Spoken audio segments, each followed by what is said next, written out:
Great. Thank you very much for joining in today's session with the APSC Cloud. The session title is Sex Differences in Prevention and Treatment of Cardiovascular Diseases. The timestamp today is the 23rd of December, 12 o'clock Singapore time. And we're very appreciative again for the APSC Cloud to help us organize and plan this live session. My name is Jack from Singapore, the current president of the Asian Pacific Society of Cardiology. And let me give some preamble to this session. We know that gender differences in manifestation, progression, and outcome of cardiovascular disease is now known to be quite evident. Female patients, although have less incident coronary artery events and generally better long-term outcomes, have more morbidity and mortality when it comes to acute coronary syndrome due to sometimes ambiguous symptoms onset. Although male patients predominate in out-of-hospital cardiac arrest, worse MACE post-infarction event rates, as well as more prevalence in HFrEF patients and sudden arrhythmic cardiac deaths, female patients, however, dominate in the HFpEF realm with various etiologies. And therefore, as a community, we need to think wisely in terms of sex-specific management of cardiovascular disease that's crucial to all cardiologists. So with that, I'd like to welcome everyone to this exciting webinar that's very pertinent. Disclaimer, the content of this webinar is copyrighted by the APSC and should not be distributed without the prior permission of the APSC. The views expressed in this webinar are those of the faculty members and do not necessarily represent those of the APSC. This content is currently made available by live stream through the APSC Cloud, APSC Facebook, as well as APSC YouTube pages. Our first speaker and my co-chair for today is Professor Khalida Sumro from Pakistan, the previous president of the Pakistan Cardiac Society, as well as chairperson of the Scientific Council of Women with Heart Diseases in Pakistan. She is an interventional cardiologist in the Seventh Adventist Karachi Hospital. My second speaker of today is Dr. Chen Yinghua, a professor of medicine from Taiwan, who majors in coronary interventions and structural heart diseases. She's going to speak to us on sex-specific differences post-ACS and subsequent MACE prevention. My third speaker is from Thailand, Dr. Paparapon, who's a director at the Queen Sirikat Heart Center of the Northeast. And he's going to speak to us on a slightly different track on sudden cardiac death in the young, any sex differences. After the break, my co-chair will then narrate the other three speakers. My first speaker for session 2 will be Dr. Chai Cha-Ti, professor of medicine from Taiwan, Taipei, who specializes in electrophysiology genetics in AF. He's going to again speak to us on sex-specific differences for sudden cardiac death prevention and treatment in adults. This will be followed by our Mongolian speaker, Dr. Gen Chimek from Mongolia, National Cardiovascular Center of the Third State Central Hospital of Mongolia. She's going to speak to us on the sex-specific differences of patients with heart failure with preserved ejection fraction. Last but not least, we have Dr. George Sisong, a very respected cardiologist from the Philippines, the past president of the Philippine Heart Association, and consultant cardiologist at the Makati Medical Center. He's going to finish up with the sex difference in prevention and treatment of heart failure with reduced ejection fraction. So with that, let's get started. And I would like to welcome our first speaker, who is Professor Khalida Sumro, to speak to the sex-specific differences in atherosclerotic CVD by risk factor control. So thank you, Prof. Khalida, for starting the talk.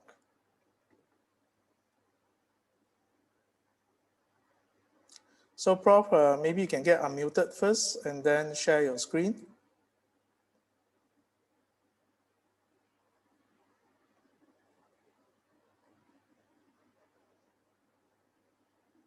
Yeah, Professor, you can start. I'm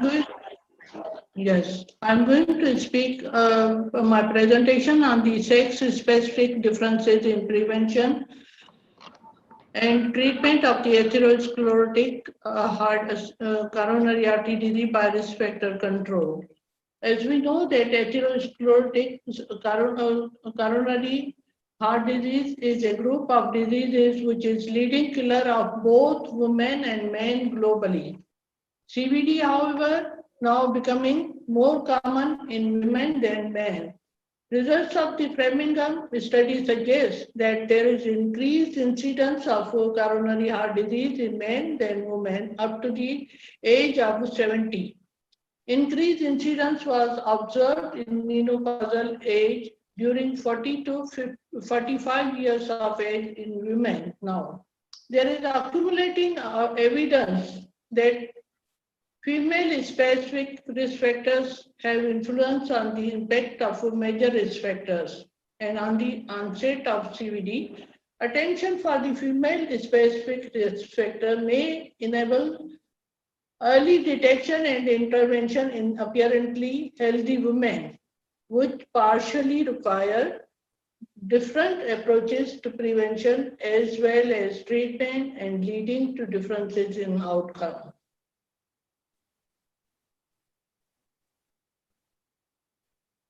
There is common misunderstanding of word gender and sex. Gender is socio-cultural attribute of the biological sex, whereas sex is a biological sex differentiation.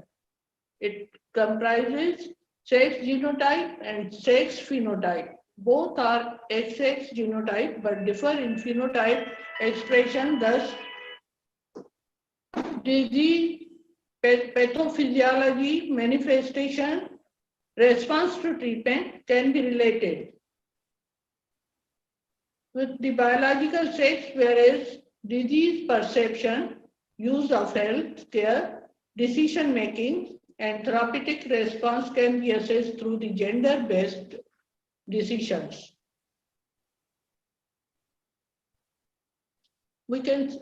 The data from NANS study shows that classic risk factor for CVD in women and men are same, with the slight variation, such as incidence of hypertension is greater in women of more than 70 years of age. Diabetes is more common in women. Incidence is 8.3 versus 7.2 in men. Less than 40 HDL, which is known as good cholesterol, is more common in women than men. Smoking, sedentary lifestyle, obesity is more common in men, but the incidence varies according to the region and socio-economical conditions of the countries. The relative risk of cardiac risk factors for MI is suggested by Inter-Heart study. We all know that was a global study, and Pakistan was one of the center for that Inter-Heart study, and which showed that there was significantly associated with the increased myocardial infarction in women, 3.5 versus 2.5 than the men, with a population attributed risk of 40% in women and 25% in men. Diabetes was more commonly associated with the risk of acute myocardial infarction in women than in men. Depression was also common in the men. Although the common risk factors are the same for both sexes, with minor variation in the incidence of diabetes and hypertension and high density lipoprotein. There is significant influence of the women-specific risk factors like reproductive endocrinal disorders, pregnancy complications, and related hormones for the coronary artery disease. Recent evidence has shown the new and potentially independent cardiovascular diseases risk factors exclusive to women, such as gestational hypertension, diabetes, as well as frequently occurring endocrinal disorders in women of reproductive age, like polycystic ovary syndrome and early menopause, which are associated with the accelerated development of cardiovascular disorders with increased morbidity and mortality. Next. So we can see that there are sex-related factors which are having significant role in various stages in women's life, such as early menarche. Premenopausal women unusually have absence of the traditional cardiovascular risk factors. There is definite shift in the post-menopausal state, which is recognized as a CVD risk factor. Women with gestational diabetes, women with gestational hypertension is associated with the development of hypertension, cardiovascular disorders, hyperlipidemia, and diabetes mellitus. So do these sex differences at the cellular level extend sex-specific risk factor for the coronary artery disease manifestation? Yes. According to Framingham study, there is increase in incidence of CHD during the age 40 to 70 in men more than women. We can call it that premenopause usually have low risk, whereas the age in between 40 to 65 years of age, there is no intermediate risk because of the less obstructive coronary artery disease there in the men. Coronary microvascular disease, coronary dissections, older age have definitely high risk due to the obstructive coronary artery disease. There are certain characteristics which are different in women than the men. Men are commonly develops blockages of the major heart arteries, whereas women are commonly have the diseases of small arteries, microvascular dysfunction, which can make the treatment more challenging. Yet, women have more higher rate of the myocardial ischemia and higher mortality.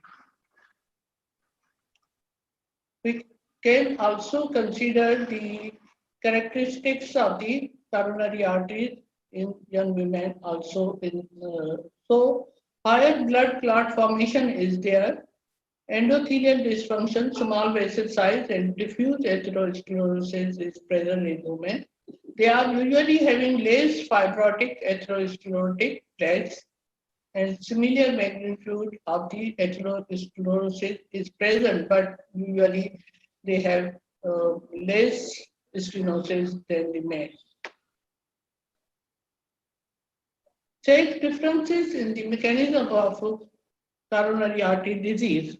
Usually classical CAD is present in the large coronary artery in men with the atherosclerotic plaques, while in women is small dissection, dysfunction, plaque erosion, and microvascular disease is present. Apart from the small arteries, young women presenting with acute coronary syndrome show significantly less atherosclerotic burden in the epicardial vessels, coronary vasospasm involving the epicardial vessels and in the microvasculature as well. Sometimes manifest as a sudden intense vasoconstriction of an artery causing complete or partial vessel occlusion in the young women, which is different from the elderly women as well. So, coming to the benign study, we show that there is increased incidence of cardiovascular disease, including coronary heart disease, heart failure, stroke, throughout the life of the woman from age 20 to 70 years. The incidence of stroke is same in both sexes from 20 to 40 years and from the 60 to 80 years of the age, and higher in 40 to 59, but comparatively it is less in above the age of 80 years. Prevalence of coronary heart disease is equal in the age 20 to 39 and less in the other groups. So there is suboptimal, the study which was conducted for assessment of the prevalence and the risk factors, cardiovascular risk factors treatment and control in United States from 2000 to 2016, which shows that there was a suboptimal control of hypertension, diabetes mellitus, dyslipidemia in both sexes. Statistically significant sex differences were present in trends of triglycerides level, which showed a reduction in mean TC was lesser in women, whereas the BMI was greater in women. Trends in treatment and control of several cardiovascular risk factors were broadly similar between two sexes. Sex difference in treatment rates might be responsible in part for the sex differences in control rate. Over here, this study was again shows that the can be highlighted. The black areas represent the treated and controlled cases. Gray areas treated but uncontrolled cases. Light gray areas untreated and uncontrolled cases. The control of hypertension, diabetes, dyslipidemia, respectively, was defined as a blood pressure was defined as a systolic and diastolic blood pressure. So control was considered when it was less than 130 by 80 millimeters of mercury. Hemoglobin HbA1c was less than 6.5 and total cholesterol was supposed to be 240 milligram. The risk factors were current smoking, hypertension, dyslipidemia, diabetes mellitus. Over here in the second bar, black areas represent individuals with the risk factors, dark gray areas shows the individual with one risk factors, gray areas were showing the two risk factors, and light gray areas showing the individual with the 3 or 4 risk factors. So this was suggestive of women of younger age tend to be having more favorable lipid profile than the men, but cholesterol level rise after the menopausal transition to level of higher than in men. The lower rate of hypertension in women than men could be attributable to the woman's stronger anti-inflammatory immune profile, which limits the increase in the blood pressure. Diabetes mellitus is a strong risk factor for the CVD in women than men due to the body size, higher BMI than men, despite of having similar levels of HbA1c. Age-specific CVD rates are lower in women than men due to the protective effect of the sex steroid hormones in women, especially estrogen. So coming towards the regional variation, sex differentiation in risk factor management also varied across the region with contrasting pattern of the treatment and lifestyle targets in Europe, Asia, and Middle East. While the prevalence of smoking was similar in between the sexes in Europe, women in Asia and Middle East were considerably having less likely to smoke than their male counterparts. Sex disparities in achievement of the treatment targets for the lipid and glucose were smaller in Europe than the Asia and the Middle East due to the less awareness and less education. Substantial differences between men and women in cardiovascular risk factor management for the secondary prevention of the coronary heart disease were less, especially in women. The prevalence of coronary heart disease is higher in men within the age stratum until 75. Due to this longer life expectancy than the male sex, women have greater prevalence of the coronary cardiovascular disease. Alarming statistics among the young women, 35 to 44 years of age, were the cause of concern. This slide shows my grandmother. She was of age 110 years when she died 7 years back. She was very hardworking woman involved in the physical work in the home. At that time, women were doing everything physically at their homes. So she had a very long life. In Pakistan, in the rural areas, there is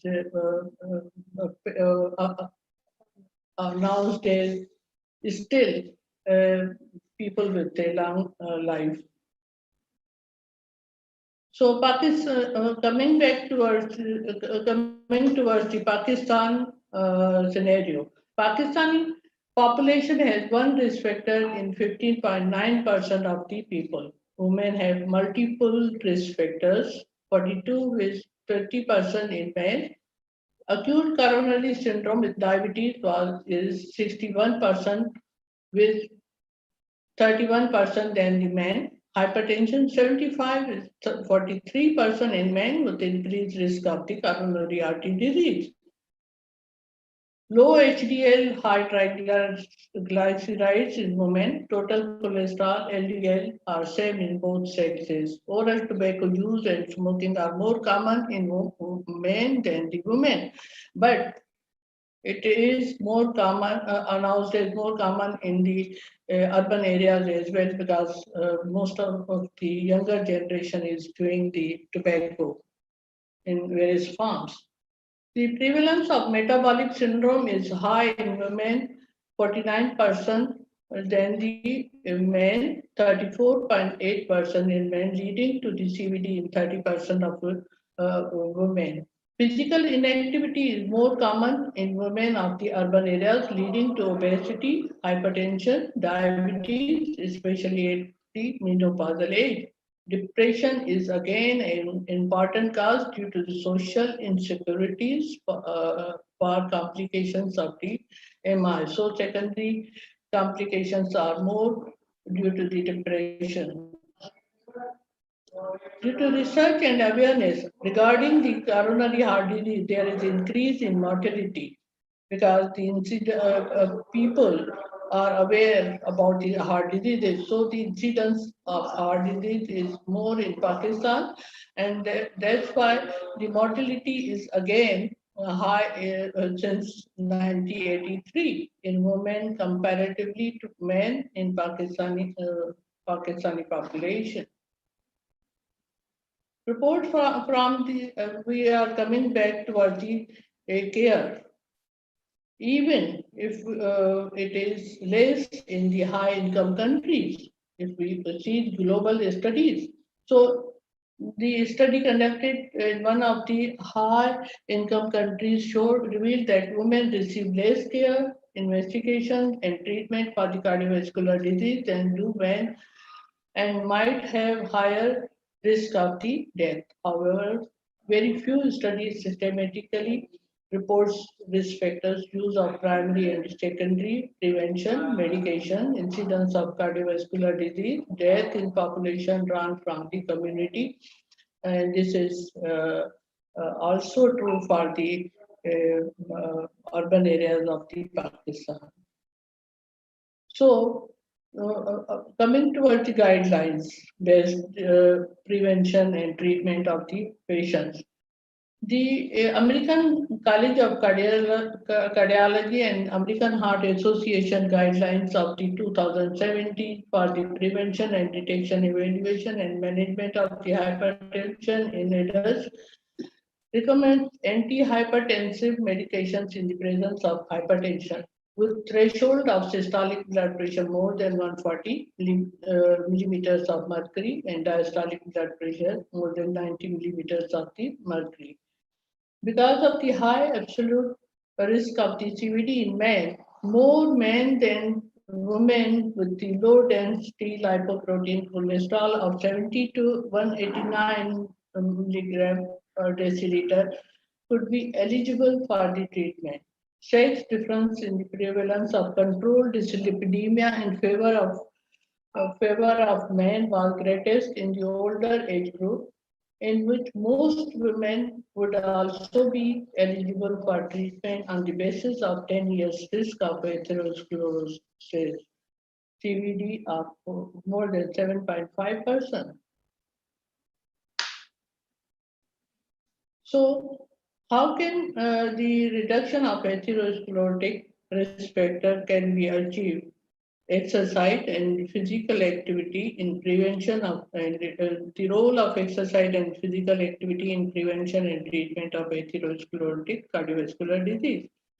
The conclusion of this study was suggestive of overall available information suggests that physical activity in range of recommended by the recent public health guidelines such as CDC, SES guidelines has quite an acceptable risk to benefit ratio in some both the same in both sexes. In general, the effect of exercise on atherosclerotic risk factor is substantial than the achieved by the pharmacological therapy. Although the exercise significantly magnified by the other lifestyle changes such as changes in dietary composition and weight loss. The gender we can see regarding the drug therapy. The core medication for the prevention include antiplatelet agents, beta blockers, angiotensin converting enzymes inhibitor, or angiotensin receptor blockers, and statins. The efficacy of these medications for the reduction of morbidity and mortality has been demonstrated in numerous randomized controlled trials. However, evidence of such differences in efficacy, if any, are limited, especially by the older medications. Meta-analysis shows comparable benefit in both sexes. Use of AC inhibitor for improvement, survival, and reduce heart failure and MI is recommended. Thyroid diuretics in hypertensive post-menopausal female are mostly recommended. Aspirin therapy in women without any cardiovascular disease more than 65 years of age is now still recommended. The gender difference in the benefits associated with the aspirin may reflect the later onset of the CVD and relatively smaller incidence of MI in women. The greater proportion of the ischemic strokes among the women compared with the men. Gender differences in women, aspirin metabolism, and the fact that aspirin resistance is more common in the women. One of the important and controversial difference is an issue. This was the primary prevention Jupiter trial. We all know that this trial was stopped earlier than its target time because of the very excited results, and it showed that there was the 44% reduction in the primary endpoints: myocardial infarction, stroke, arterial revascularization, hospitalization for unstable angina, death caused by the CVD associated with the statin therapy. So all this reduction was found with the statin. So they are highly recommended. So coming back towards the gender differences, women are less likely to get the SE inhibitors, ARFs, lipid lowering therapy, and don't achieve the target level less than 140 by 90 millimeters of mercury. I'm talking about the Southeast Asia countries where the awareness is less. Anti-diabetics and statins. So the use of these drugs is comparatively less in women than the men. So if we are looking back towards this trial, which was conducted in 1979 to 2010, and during the 2011 to 2016, 65% of the women and 52% of the men had at least one medicine prescription for any risk factor.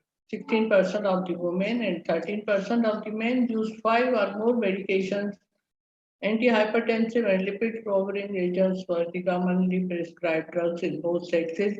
And this was the result of the more awareness during this era than the previously conducted this trial period. Coming towards the important issue of whether hormonal therapy is beneficial. Indeed, the final conducted trial, which was Danish osteoporosis prevention study in menopausal healthy women aged 45 to 50 years of women who are receiving HRT after the 10 years of their 10 years of the menopause had a significantly reduced risk of heart failure, myocardial infarction, and they had apparently decreased incidence of venous thrombosis or stroke. Keeping in view of the increased awareness during and about the cardiovascular disease in women, we can see that from the 1980s, as the coronary artery disease was known before that disease of men, but after this era, the women are thought to be having coronary artery disease. So the incidence of death was also increased in the various studies. We can see from 1980 to 2011, because the incidence studies shows more incidence of coronary artery disease in women.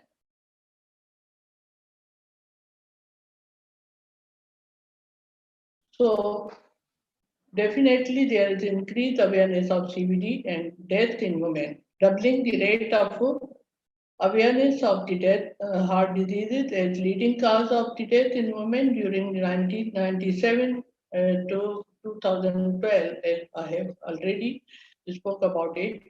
The death rate resulting from the CVD decreased by nearly half due to this increasing awareness in the recent period. The HA launched its first campaign for the women in 2009, keeping a view of this.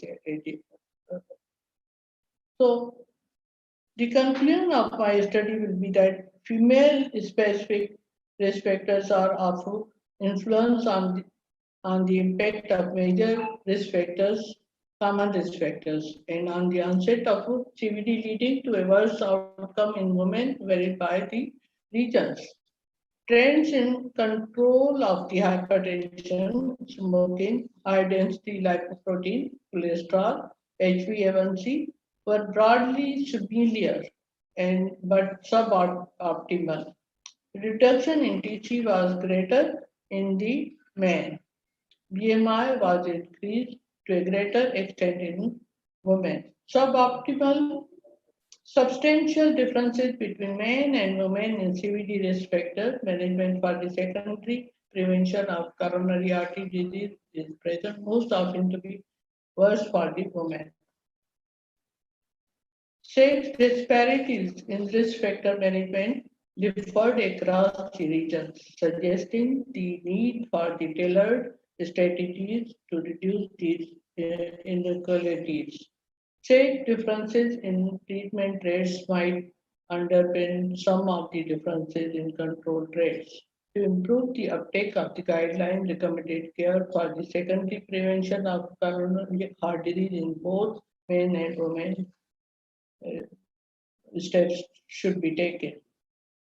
Said differences in treatment rates might underpin some of the differences in control rates due to the deferred management across the region, suggesting the need for the tailored strategies to reduce these inequalities and to improve the uptake of guidelines. Recommended care for the secondary prevention and primary prevention in both men and women. So take home message for the prevention of CVD is that classical risk factors are active in women and in men. But in addition, some sex or gender specific risk factors might affect. Women have the same risk as men that are the 15 years younger. Women are still untreated.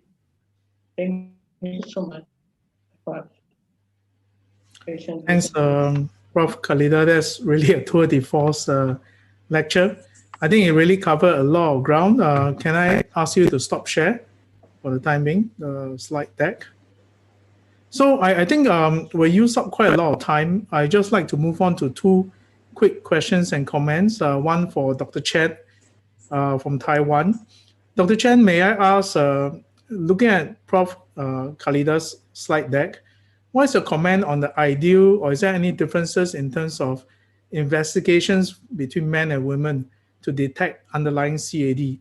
What do you think are some of the caveats against, for example, a treadmill test for women versus men? Is there any differences?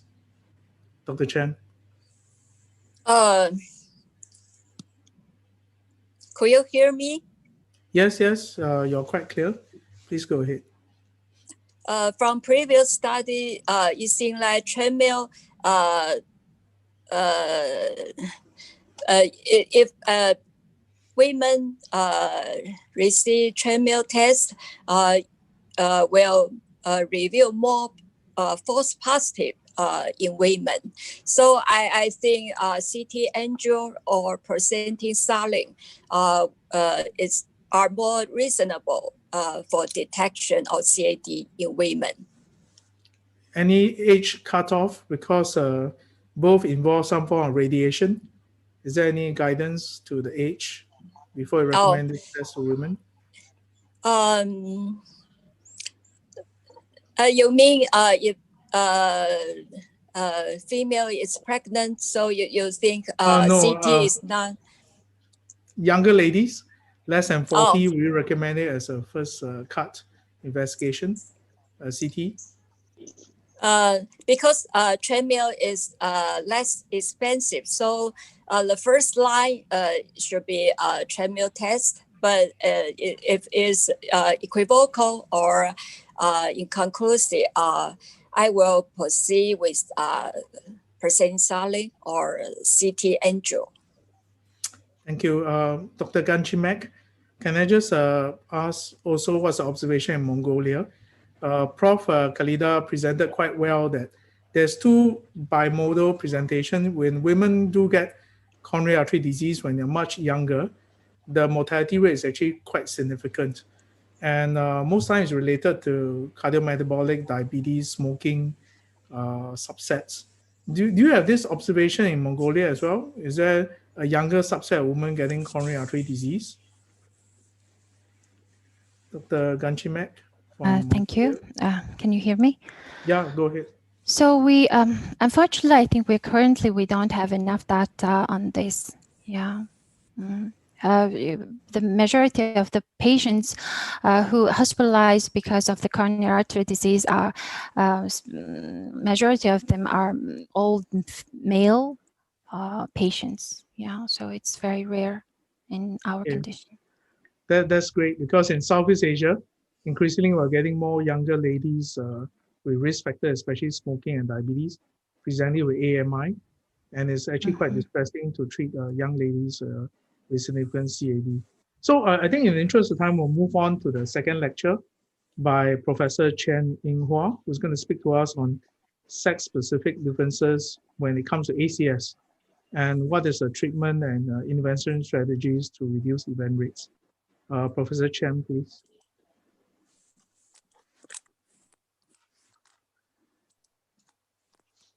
Good afternoon, everyone.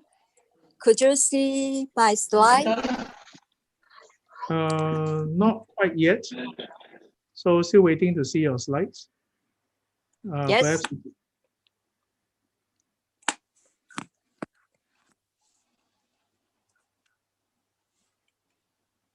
So, could you see my slide?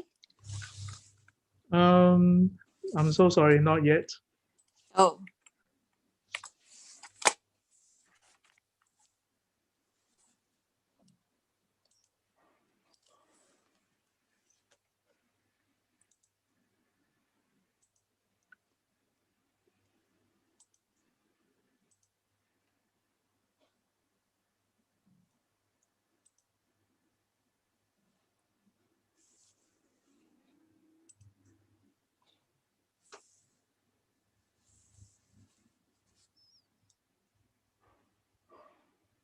And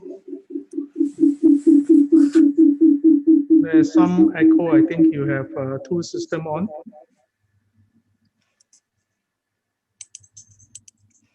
so, could you see our slide, my slide? I'm so sorry, still no. And I think there's some echo in your two system. So if there's some technical difficulties, perhaps I can let you take some time to sort it out. I'll move on to Paparapon first from Thailand to share his talk on sudden cardiac death in the young. Dr. Paparapon, please. Okay. Thank you. Okay, you see my screen? Yes, yes, please go ahead. Okay. Okay. Thank you for inviting me to join this interesting conference. Today, my topic is talking about prevention and treatment of sudden cardiac death in the young and sex difference. Background for sudden cardiac death. Everybody know that sudden cardiac death is a death from definite or probable cardiac cause within 1 hour of symptom onset. And the incident from international study show that in the patients who is aging under 35, the incidence rate is around 3 per 100,000 person years.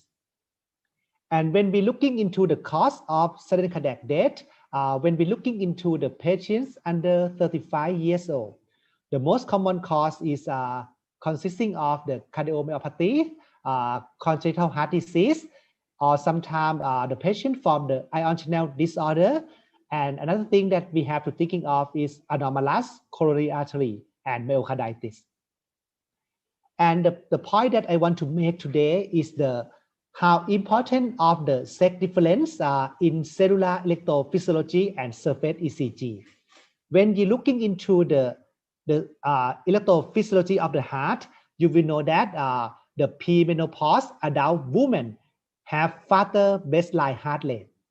The premenopause adult women have longer QT interval and has increased ventricular repolarization heterogeneity when compared with the men on the similar age. And the women have a larger spatial difference between QRS and T-wave loop orientation. And the sex hormone influence calcium current in the heart. And the female heart have reduced expression of the HERC. And the HERC is the common mutation we see in the long QT2. And the estradiol can inhibit IKR.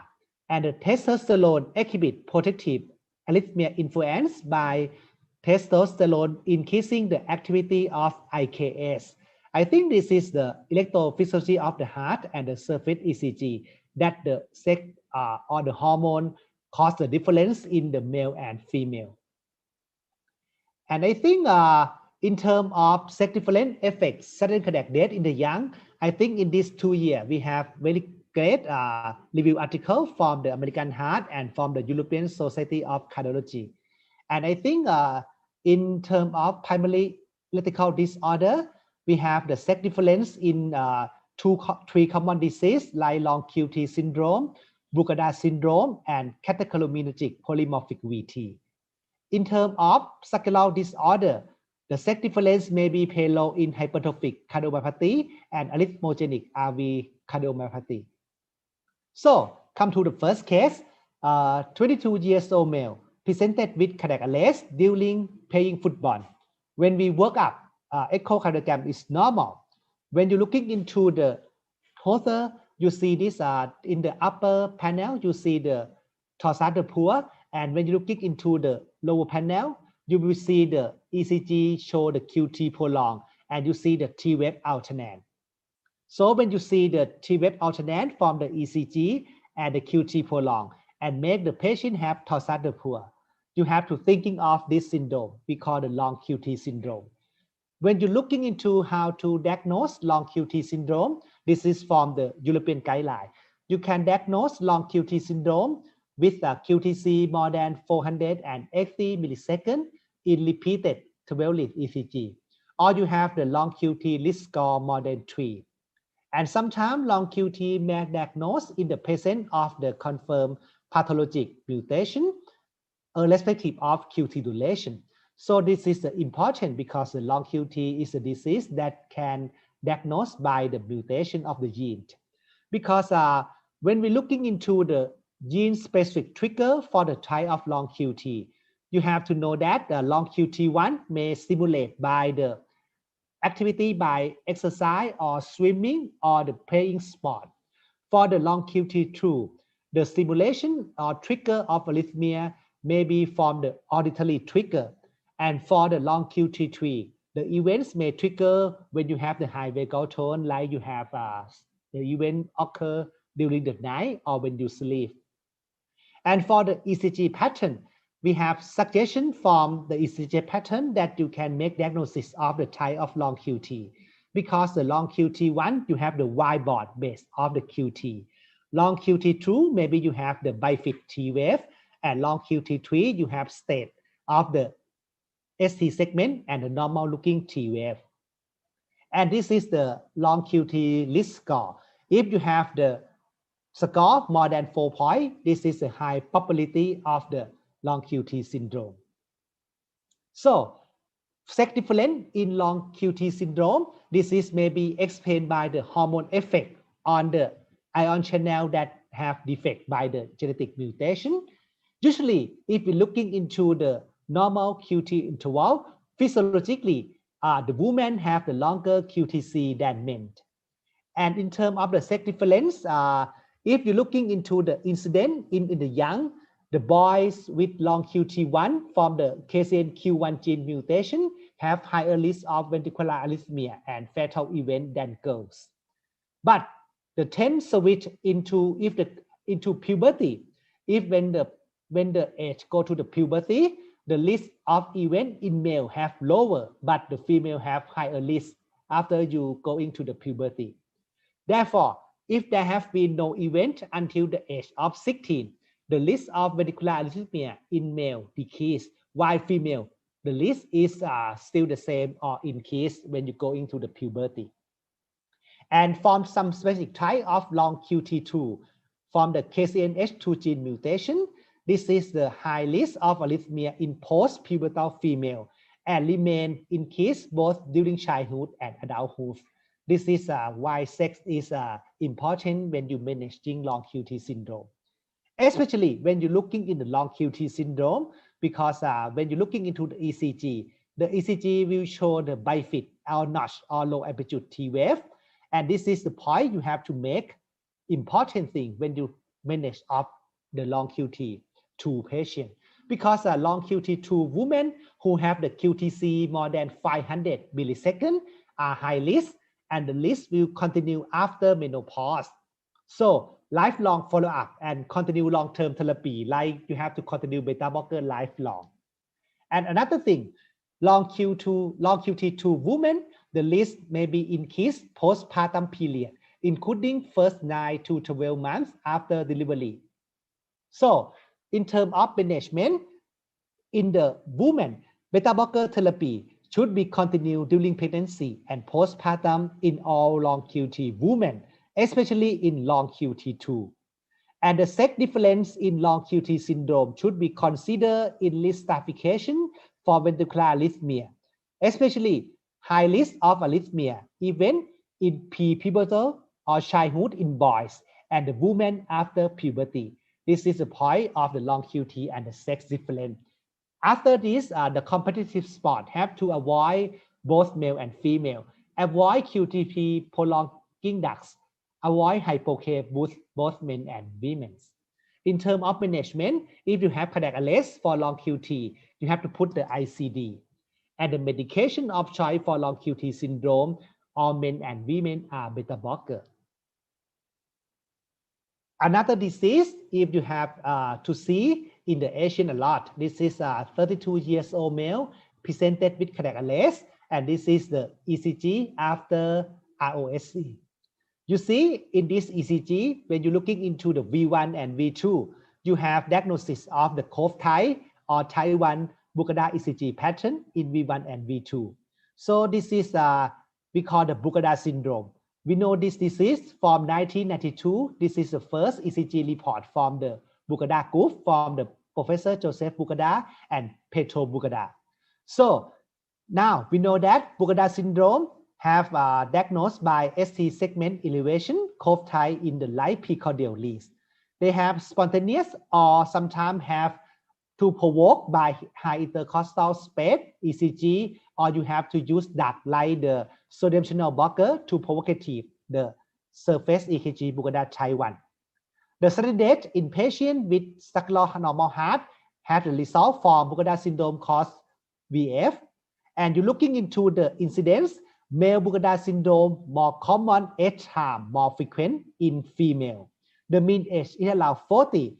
The prevalence is around 1.4% in Japan, 1.8% in Japan, and only 0.4% allow this in European and USA. The sex difference in Bucada syndrome, we see a lot in male patients, and the male patients have the greater symptoms and greater more event rate and more frequent spontaneous type 1s in post-pubertal male patients. Why predominance of Bucada syndrome in male? We have to listen. First, androgen may affect ITO channel, transient outward potassium channel, and may aggravate ion channel dysfunction. Another reason, we think that the transient outward potassium channel or ITO density was significant greater in male compared with female when we look into the ITO density in the RV epicardia. So this is how you diagnose Bucada syndrome. You can do by sodium channel blocker, duct challenge test, or sometimes you just put the ECG, we call the high intercostal lead. These two methods can uncover Bucada syndrome ECG type 1. So you can diagnose Bucada syndrome by spontaneous type 1 ECG or provocative by using ducts or high intercostal lead ECG. So in terms of management and prevention of the sudden death in Bucada syndrome, you have to know that the effect of the high glycemic index diet. This is my paper. For the last 10 years, we see effect of high glycemic index diet can cause ST segment elevation in Bucada syndrome.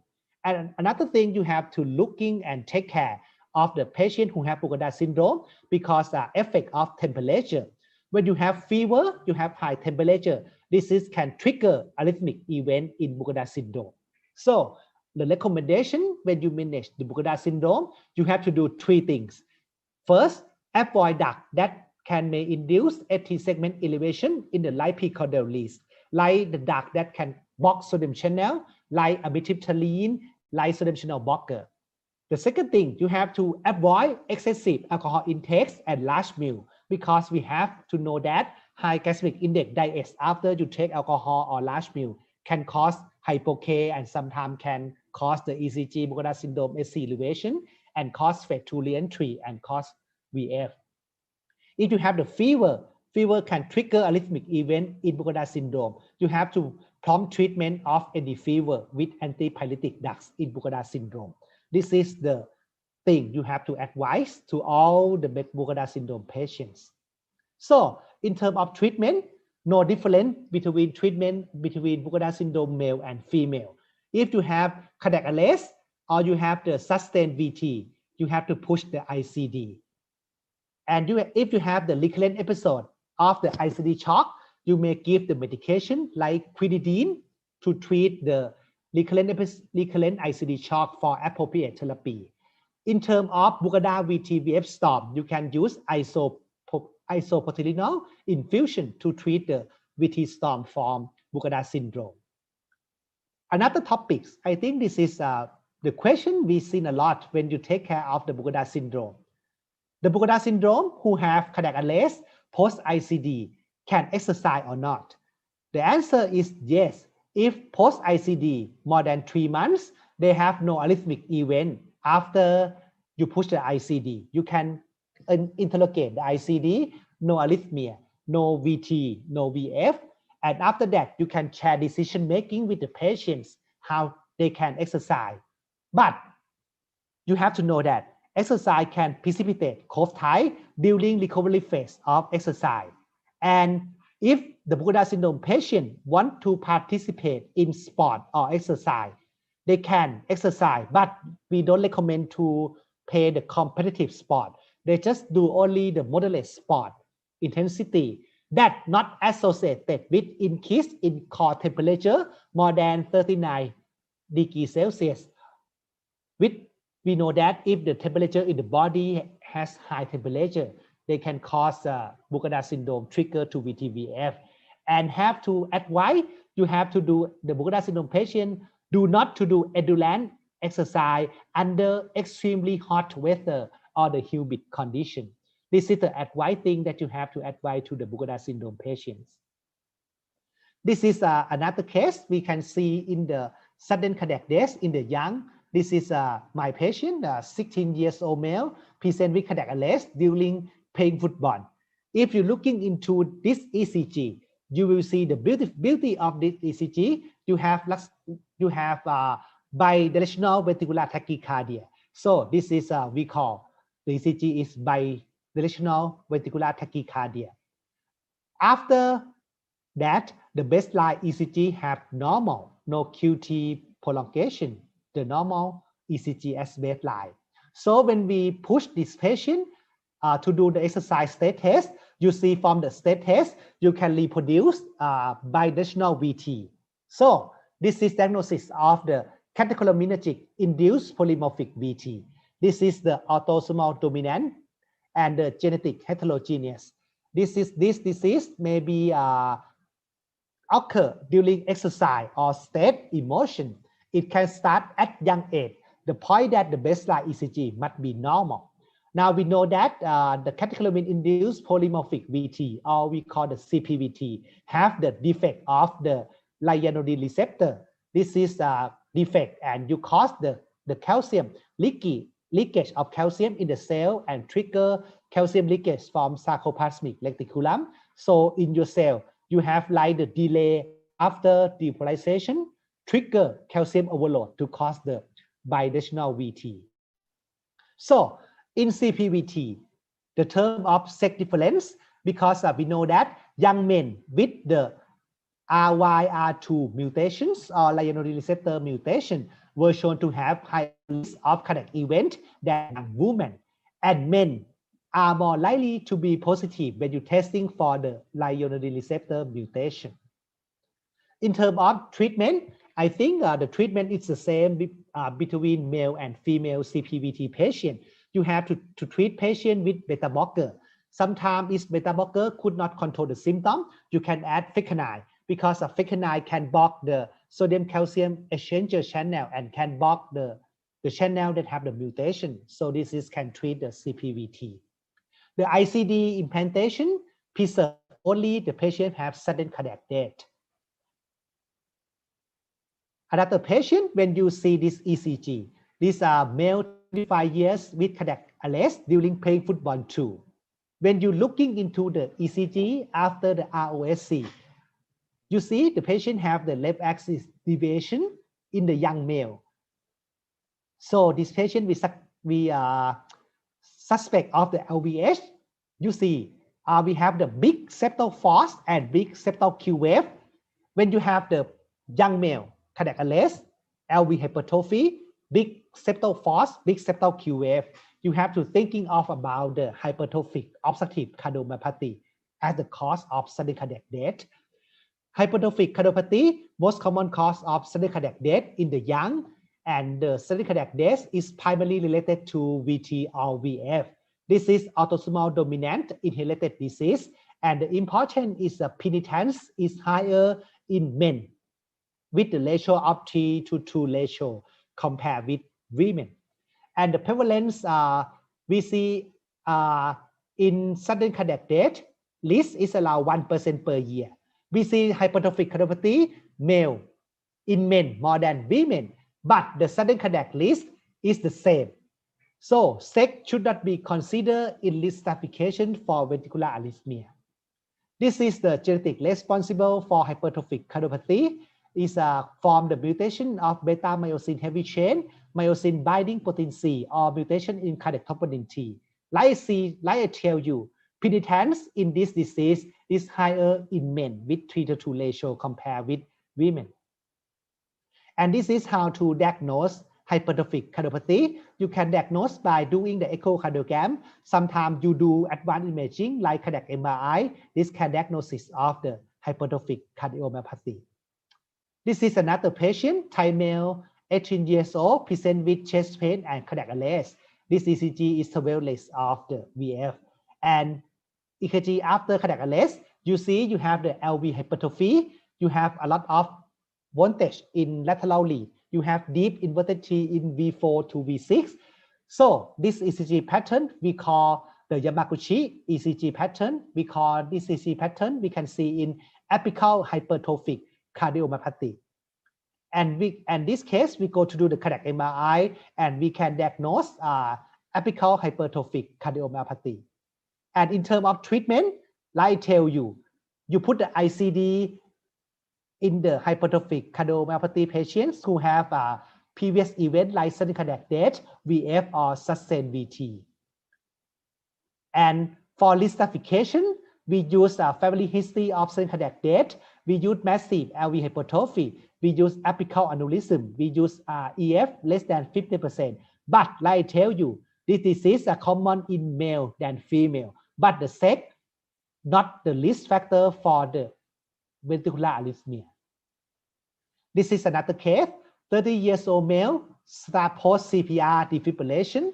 You see the ECG. You have positive in AVR. You have negative concordance from V1 to V6. You have AV dissociation. So in this patient, this is a VT. And the VT have the left bundle band box morphology VT. So this is from the RV origin. So we have the RV origin VT in the young. We have to thinking of the RV cardiomyopathy. And this is the ECG after cardioversion. Everybody see, this is we call the epsilon wave. So this is epsilon wave, the X-ray show cardiomegaly. So this disease, we thinking of the arrhythmogenic RV dysplasia. So we looking into the echo, you see the dilate right ventricle and non-poor coaptation of the bicuspid valve. We go to do the cardiac MRI, you can see accordion sign in RV. So this is we can diagnose arrhythmogenic RV dysplasia. Arrhythmogenic RV dysplasia or arrhythmogenic RV cardiomyopathy.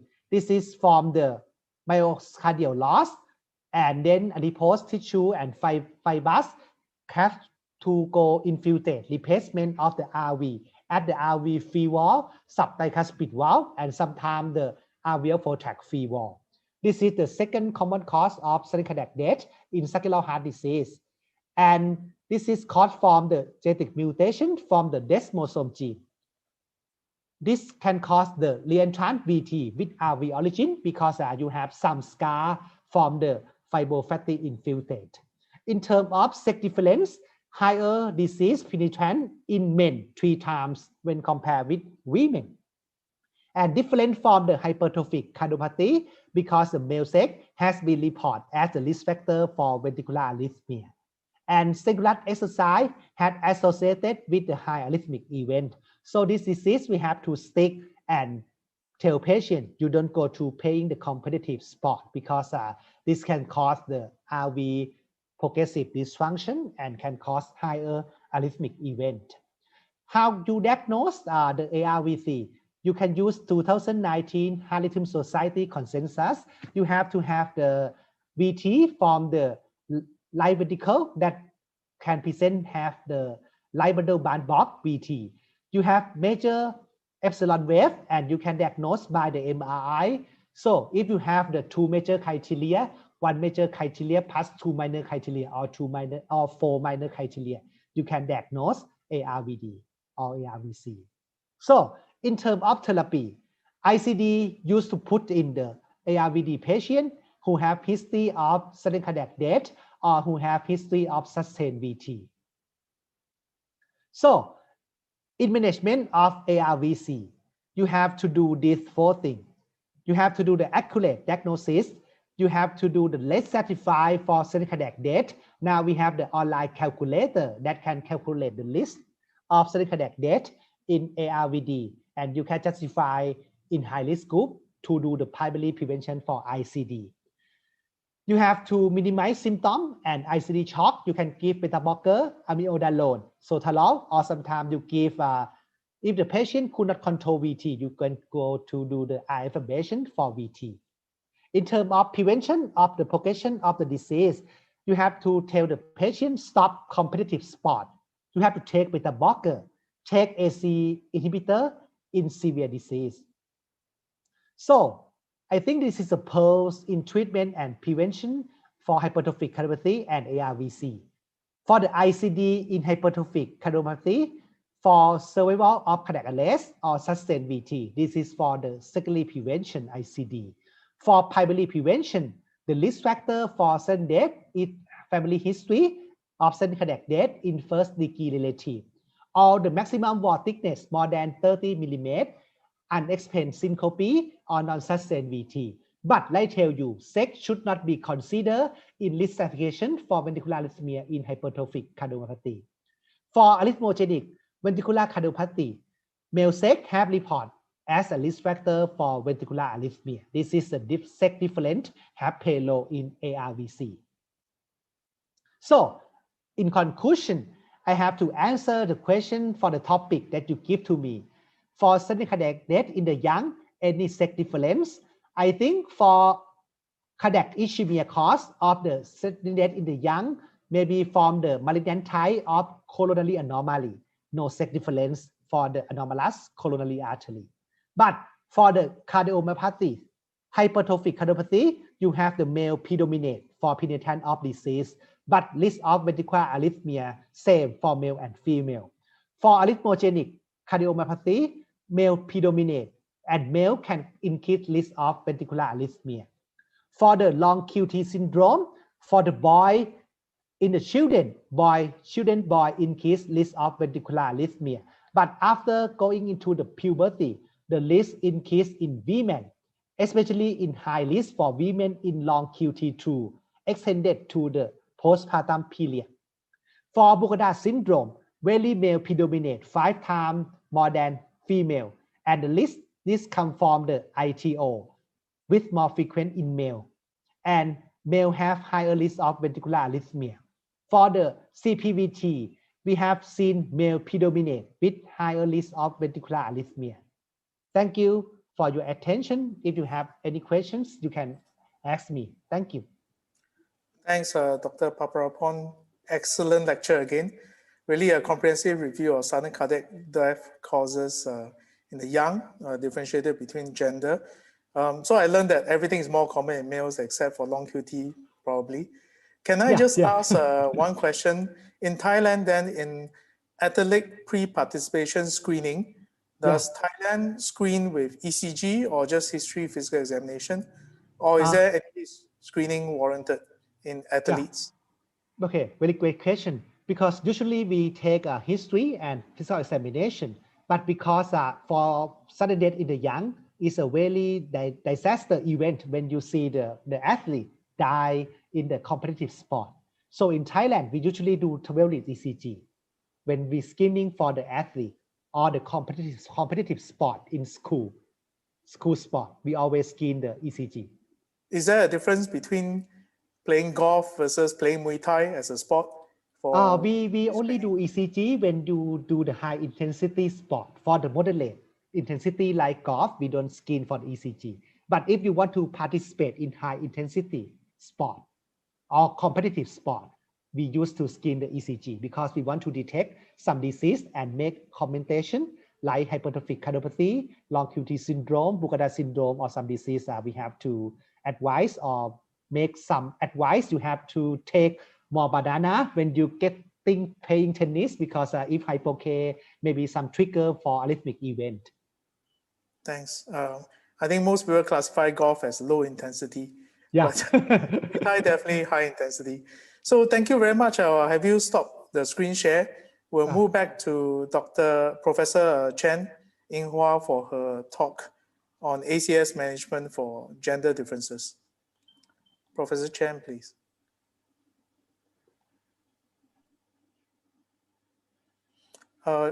You're muted, Professor Chen. Do you mind if you unmute yourself? Do you see my slide? Yes, please go ahead. Can you go to full screen? Okay. Okay, that's great. Good afternoon, everyone.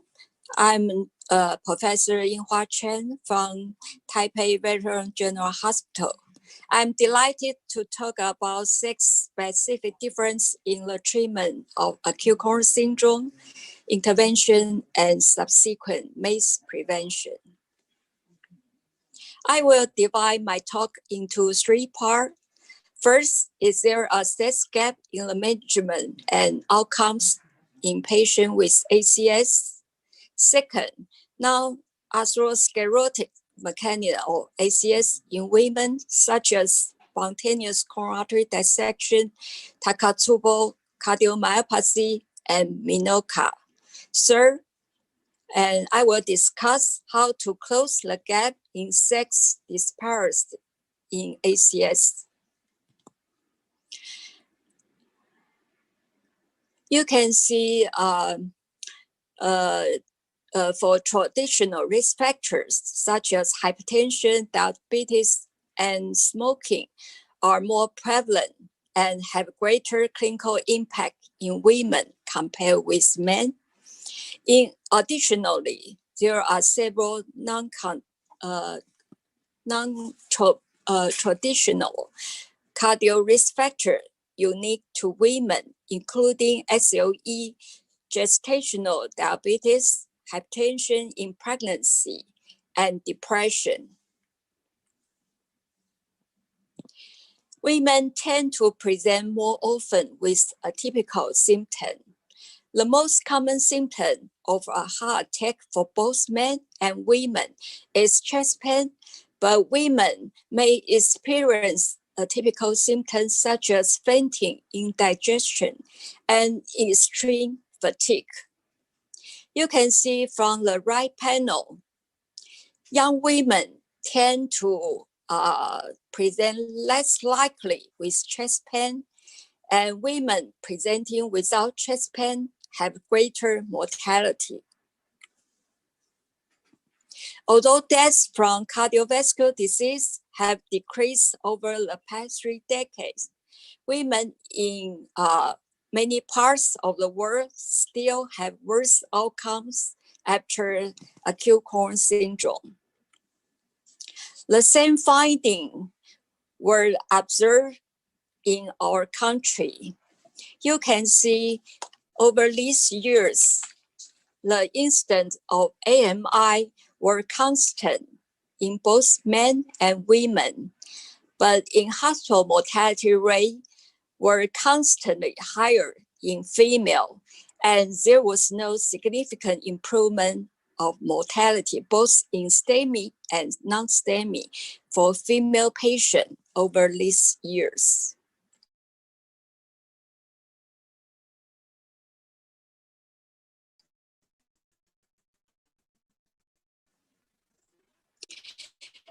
From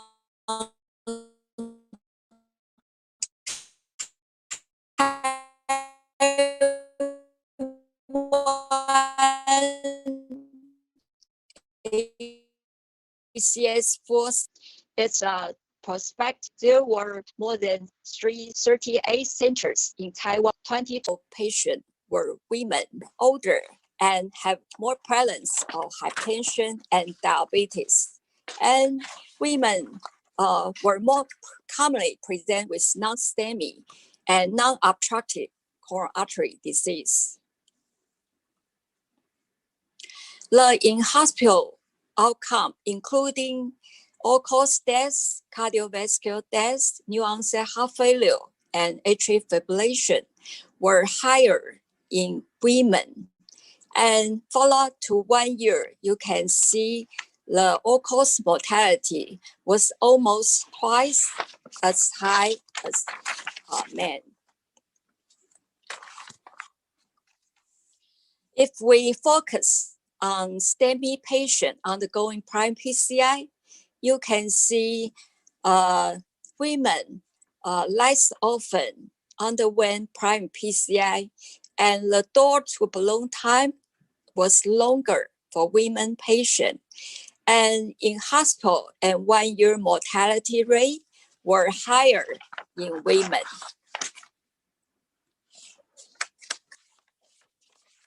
There were two ACS registry in Taiwan. You can see women has longer onset to door time. It means women delay seeking medical care. It's about 30 minutes delay of women seeking medical care compared with men. Gradually, between these two registries, decrease in door-to balloon time, and there are higher percentage of door-to balloon time, less than 90 minutes, were achieved in women. A recent publication investigated more than 70,000 AMI patients in Canada. We can see their findings were similar. Women has non-obstructive coronary artery disease and less often receive revascularization. After adjustment, women with STEMI compared with men were at higher risk of death at 1 year and even 5 years after discharge, and the development of heart failure either in hospital and at 5 years after discharge remain higher for women. Young MI registry is the largest study to examine difference between young men and men presenting with first MI under 50 years of age. You can see women are more likely to have diabetes and underlying rheumatology risk factor. And women were more likely to have atypical symptoms such as dyspnea, palpitation, and fatigue. In addition, women were less likely to undergo angiography and revascularization, and less likely to be on guideline-directed post-MI medication. You can see the cause angiography finding 6% of patients have spontaneous coronary artery dissection, and 10% of patients, women, has non-obstructive coronary artery disease. Followed to 11 years, all-cause mortality were still higher for women.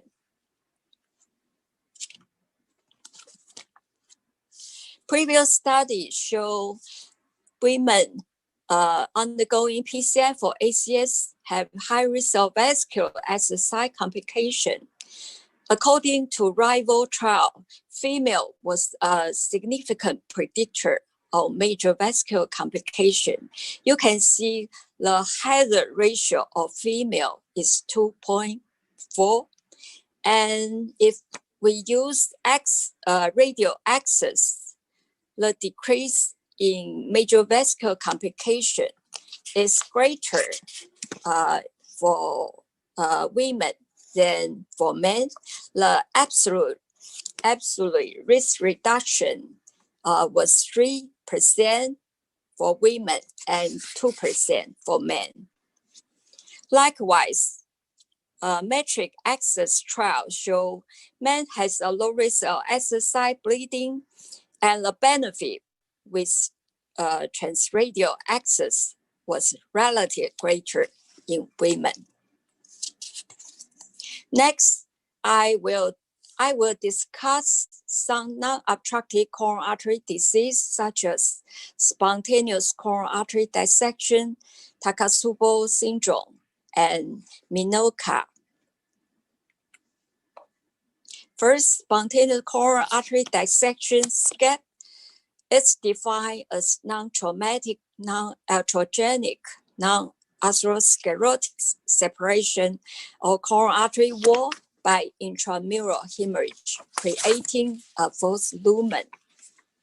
We should consider a diagnosis of spontaneous coronary artery dissection in the following clinical setting, such as MI in young women and absence of typical cardiovascular risk factor, especially in patient in peripartum state, and patient have a history of fibromuscular dysplasia and experience extreme emotional or physical stress. SCEP is the underlying cause of 2 to 4% of ACS and account for 0.5% of sudden cardiac deaths, occur most commonly in women, especially in young women under 60 years of age. SCEP account for about 1/3 of ACS presentation. The most common precipitating factor was emotional stress. SCEP has 3 types. You can see figure A is type 1. It's the most classic SCEP. There is multiple radiolucent lumen or arterial wall contrast staining. Figure B is type 2 SCEP. It's often missed without a high index of suspicion.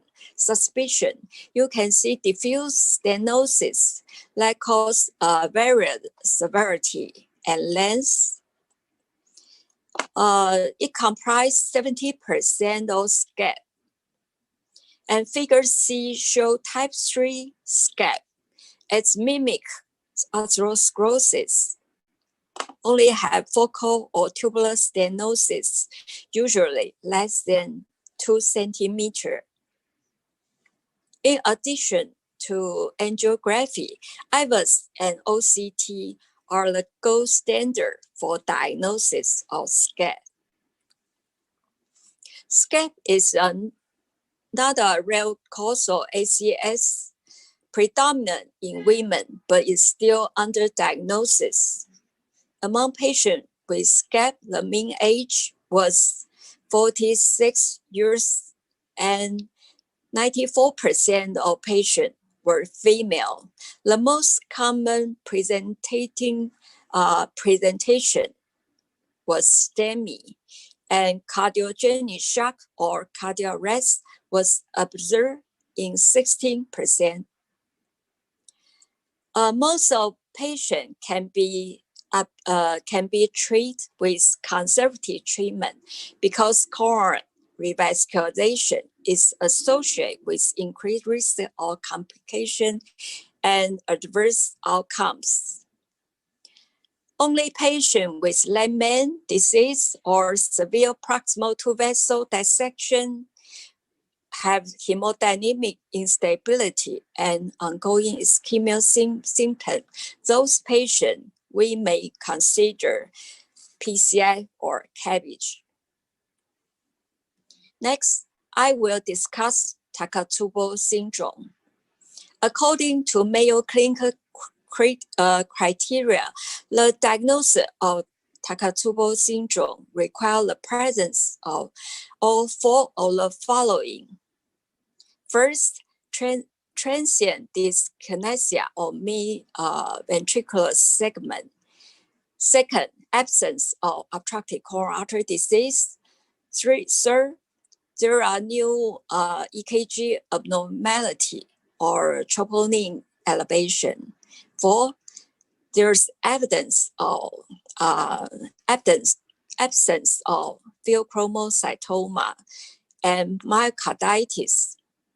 Takotsubo syndrome represents 1 to 3% of all patients and 5 to 6% of female patients presenting with STEMI.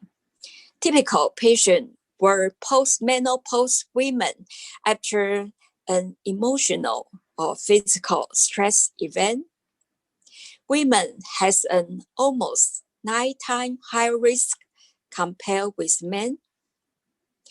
You can see from the right panel, a patient present with STEMI, everyone should underwent emergent coronary angio.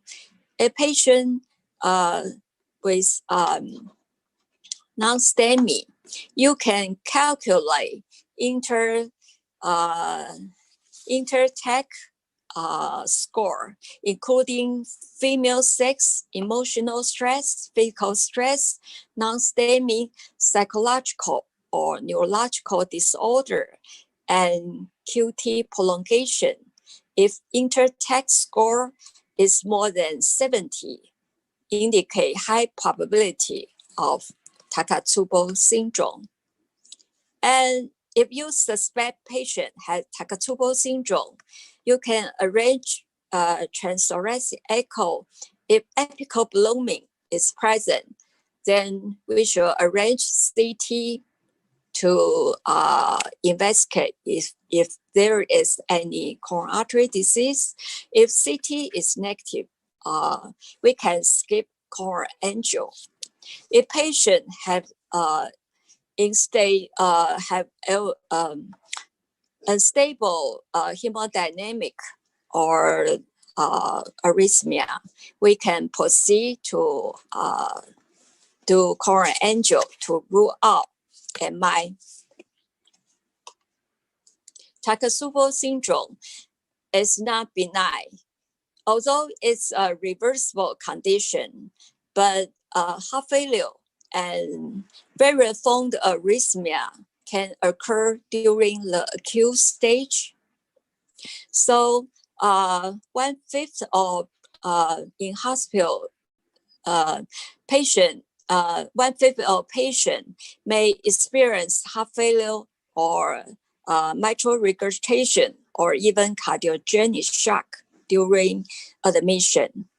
Parameters predicting adverse in hospital outcome include physical trigger, acute neurological or psychological disease, and initial troponin elevation more than 10 times or upper reference limit, and admission LVEF less than 45%, and male patient has a worse outcome than female. The long-term mortality of patients with Takotsubo syndrome is similar to patients with CAD at 5 years, and death rate estimated to be 6%, and rate of MACE and cerebral vascular event was about 10% per patient year, suggesting Takotsubo syndrome is not a benign disease. Next, we will discuss MINOCARD. MINOCARD is myocardial infarction in the absence of obstructive coronary artery disease. It's defined as a patient with MI and have less than 50% of stenosis or of epicardial artery. It occurs in 6 to 15% of MI, most commonly affect women. And it's also, it's not a benign disease. The 4-year rate of MACE is 24%, and 5-year mortality rate was 11%. HFpEF study was recently presented in AHA. The study identified 170 female patients diagnosed with MINOCA, and the correlation was identified by OCT in 46%. The cause may be plaque rupture or intraplaque cavity or layered plaque. There was 74% of patients have abnormal cardio MRI. When we combine OCT and cardiac MRI finding, the cause of MINOCA was identified in 85% of patients. 2/3 of patients were ischemia origin, and 21% were non-ischemia origin, such as myocarditis, Takotsubo syndrome, and dilated or hypertrophic cardiomyopathy. The cause of MINOCA include plaque fissuring or erosion, microvascular or epicardial spasm, myocarditis, Takotsubo syndrome, and coronary embolization. The treatment of MINOCA should be based on the underlying cause. In occlusion, women with ACS have higher in-hospital 1 year and even midterm mortality due to older age and a higher clustering of cardiovascular risk factor. Women were delayed in reperfusion. They experienced a 30 minutes pre-hospital delay from symptom onset to hospital presentation. So total balloon time was longer.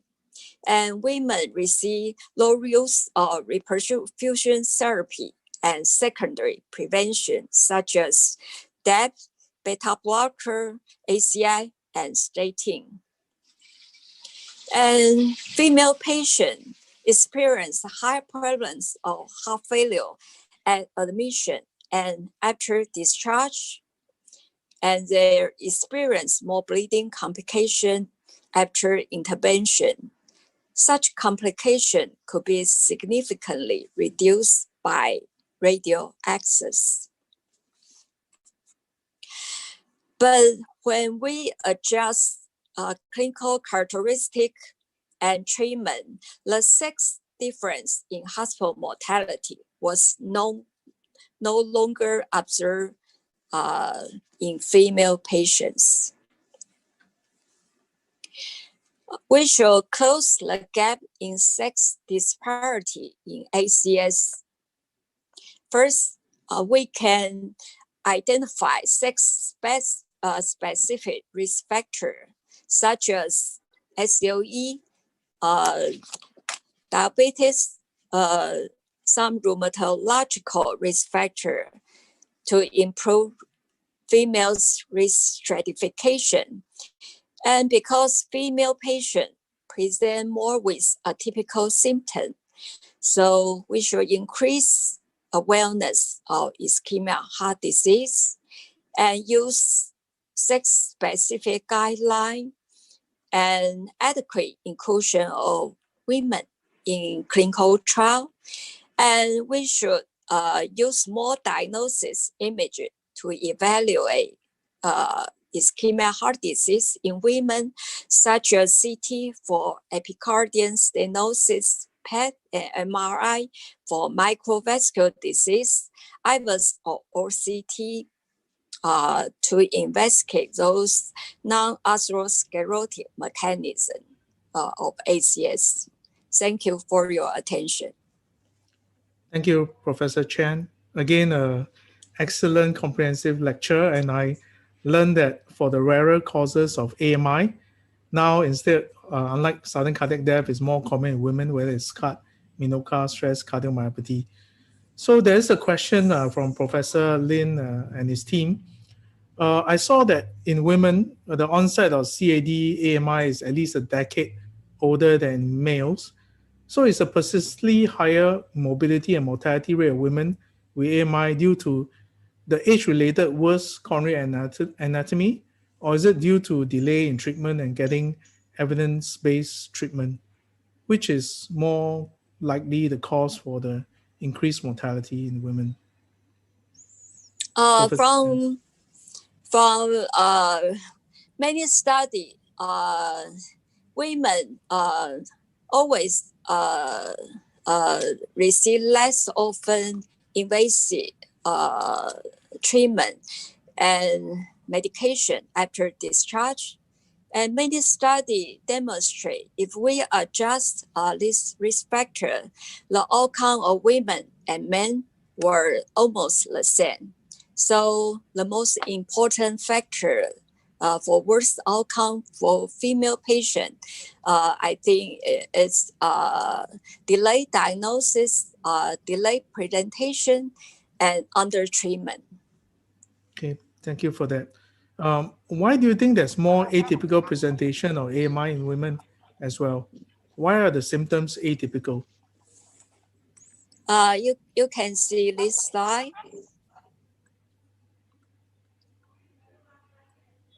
You're sharing a slide?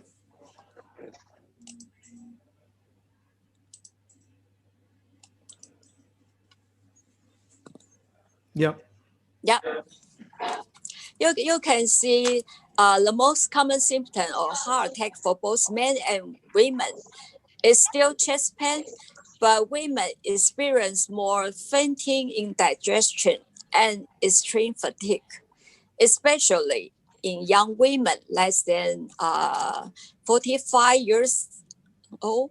A typical symptom was the more prevalent presentation. So I think the take-home message is that I think in the ladies, we have to have a higher index of suspicion so as not to miss AMI diagnosis, and that will directly impact their mortality rates. So thank you for that, Professor Chen. In the interest of time, we'll move on to the next lecture by Dr. C on Professor Cha T. Shai on the prevention and treatment of sudden cardiac death in adults, whether there's any gender differences.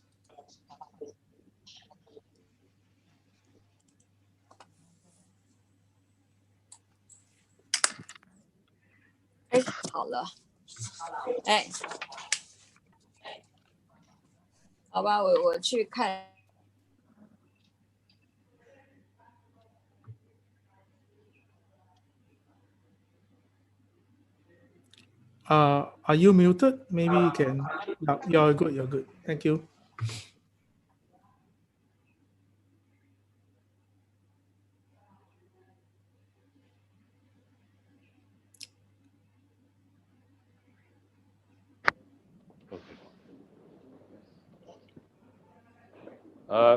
Good afternoon. So I'm Jiati Cai from the National Taiwan University Hospital. So now I want to talk about is there any gender difference in the prevention and the treatment of sudden cardiac death in adults? And actually, in my talk, there is a lot of overlap with the previous talk by Dr. Paramolan, because the pattern of gender difference in hereditary sudden cardiac death are very similar in young patient and adult patient. So we first look at the definition of sudden cardiac death. I think this is very simple. every cardiologist know what sudden cardiac death is, but it is the most catastrophic presentation of any cardiovascular disease. So it's the most important issue we deal with in our clinical practice. So the common causes of sudden cardiac death, I think the number one cause is ischemic heart disease in adults. And the second most common cause is cardiomyopathy. And other rare causes are inherited channelopathy, such as long QT, short QT, Brugada syndrome. And some have valvular heart disease. In the most rare condition, the patient may have congenital heart disease, and most of them have congenital abnormality in aorta, such as a bicuspid aortic valve or Marfan syndrome. So what about the incidence of sudden cardiac death? And in general, the incidence or prevalence of sudden cardiac death is higher in Caucasian than in Asian. So what's the actual gender difference in adult sudden cardiac death? When we talk about sudden cardiac death in adult patient, I think because the number one reason of sudden cardiac death is the ischemic heart disease. And the man itself is a risk factor for ischemic heart disease. So it is very logical to think that men have a higher incidence and the prevalence of sudden cardiac death than women in the adult population. But as the previous talk given by Professor Chen, although men may have a higher incidence or prevalence of sudden cardiac death, but the prognosis may be better in men because, as the Professor Chen say, the prognosis and survival is worse in women patients with acute coronary syndrome or myocardial infarction. And all these conditions are the number one cause of sudden cardiac death in the adult population. So now we look at the specific disease entity that cause sudden cardiac death in adult population. I think as I told, the gender difference in all these disease entities are very similar in young and adult patients. The only exception is the long QT syndrome. So now we look at the specific disease entity now. So we first look at the cardiomyopathy in adult patient. For those adult patient with hypertrophic cardiomyopathy, the female patient is likely to have outflow tract obstruction and have worse symptom. And according to a large survey in 2005 in Caucasian population, actually the female patient with hypertrophic cardiomyopathy have worse prognosis and higher incidence of sudden cardiac death. And this is different from the information given by Dr. Paraloman in our previous talk. Maybe we can discuss this later. But through my review, the prognosis of hypertrophic cardiomyopathy is worse in women patients. And for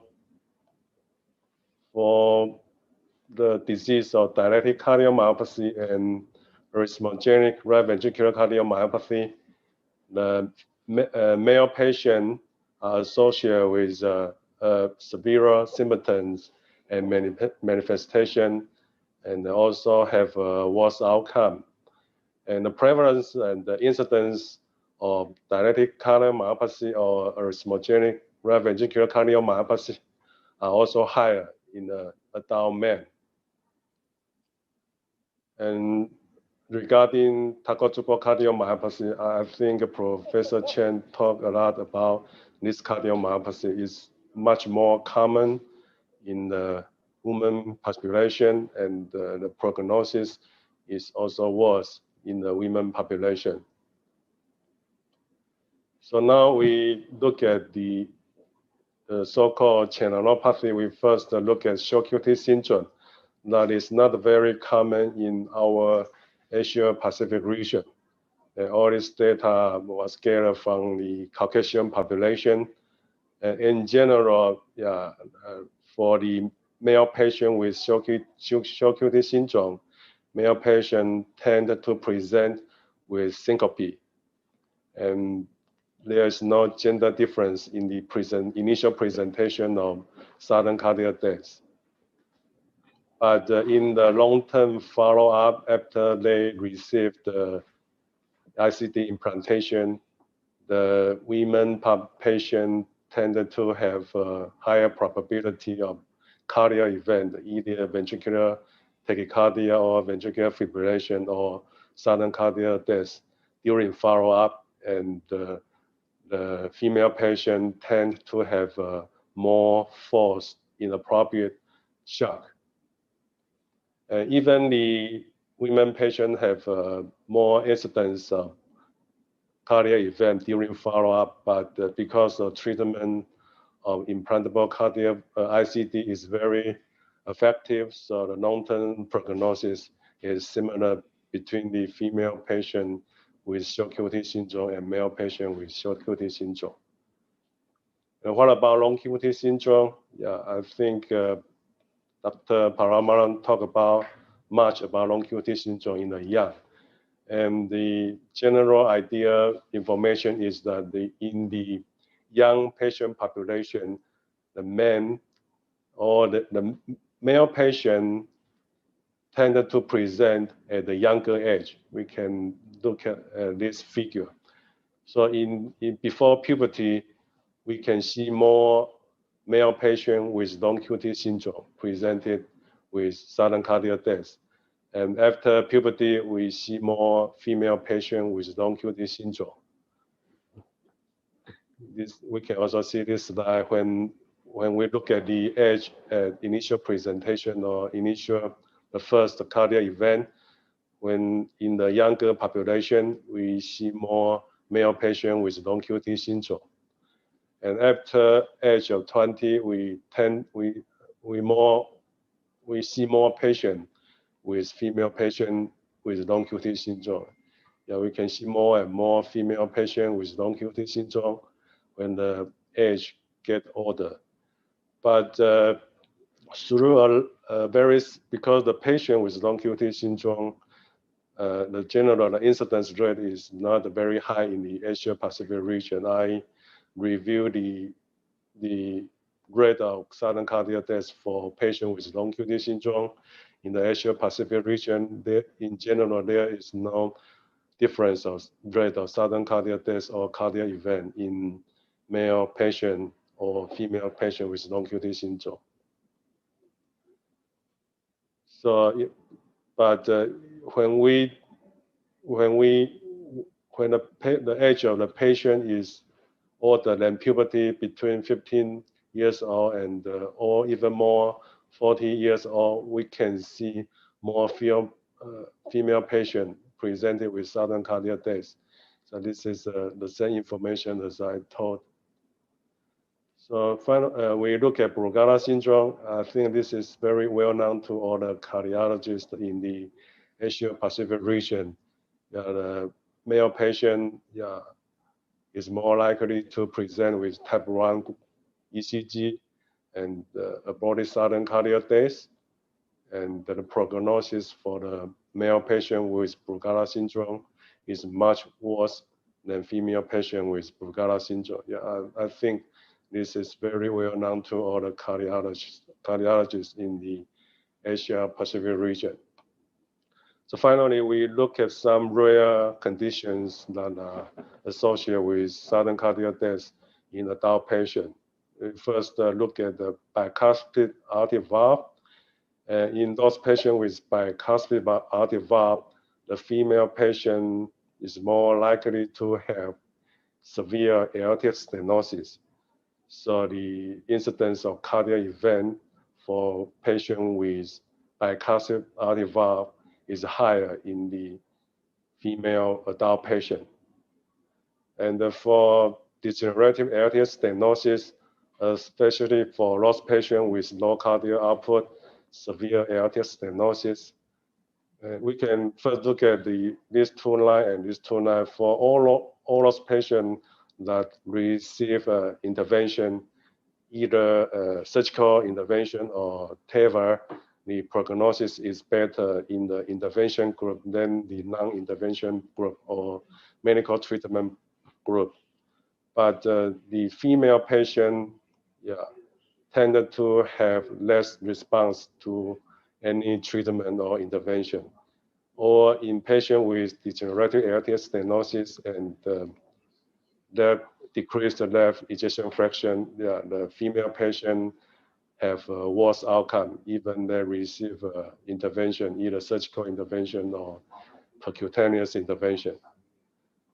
And what about the Marfan syndrome? The male patient with Marfan syndrome is more likely to have aortic root dilatation, and more male patients receive prophylactic aortic surgery that indicate that the incidence of sudden cardiac death for Marfan syndrome is higher in male adult patient than in female adult patient. So now I want to conclude my talk. The number one cause of sudden cardiac death in the adult population is ischemic heart disease. And because the man is itself, the female gender itself is associated with a higher risk of ischemic heart disease, so men in generally have a higher incidence of sudden cardiac death than women. But the prognosis of men may be better if the patient presented with acute myocardial infarction or acute coronary syndrome. And for the cardiomyopathy, we can discuss about hypertrophic cardiomyopathy. In my review, the female patient is more likely to have outflow tract obstruction and the higher incidence of sudden cardiac death. And for dilated cardiomyopathy and arrhythmogenic RV dysplasia, the prevalence and the prevalence is higher in male patient. The male patient also have severe symptom and also worse outcome. And for those with tachytubal cardiomyopathy, female patient are more frequent, and the prognosis is also worse in the female patient. For long QT syndrome, the men present more often with syncope, but the women population have a higher incidence of cardiac event during follow-up. And for long QT syndrome, the men tend to present at the younger age, and at the older age, for example, after puberty, more female patients with long QT are seen. For Brugada syndrome, it's very simple. Men have a higher incidence of sudden cardiac death, higher incidence and prevalence of Brugada syndrome in the male population. For the patient with congenital aortic valve disease, for example, bicuspid aortic valve disease, the woman population is more likely to have severe aortic stenosis and higher incidence of sudden cardiac death. But in the Marfan syndrome, the men are more likely to have pathology, severe pathology in the aorta and the higher incidence of sudden cardiac death. Thank you for your attention.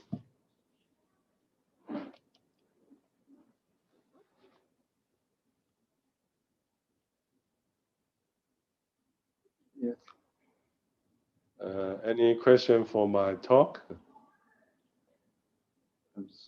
Why the first attack of sudden cardiac death is in younger age in males? The initial presentation, the male patient tended to, the first diagnosis of hypertrophic cardiomyopathy is also younger in men, like the patient with long QT syndrome. But the long-term prognosis maybe is better in the male population.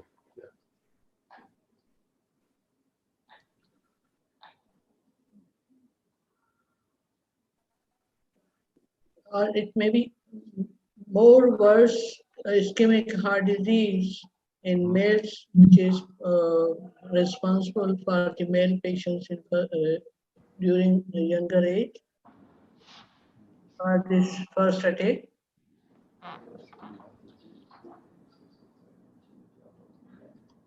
Yeah, as I thought, the male gender itself is a risk factor of ischemic heart disease.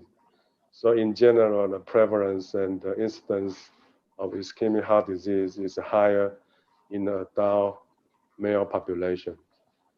But this is also my first time to know that the prognosis after first myocardial infarction or acute coronary syndrome is better in the male population, especially in our country. Yeah, but the prevalence is higher, or ischemic heart disease is higher in the male population. Yeah, but the prognosis may be better. Yeah.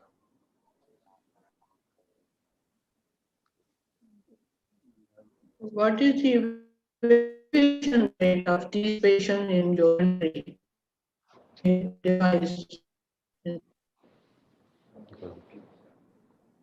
I'm sorry, can you repeat the question again?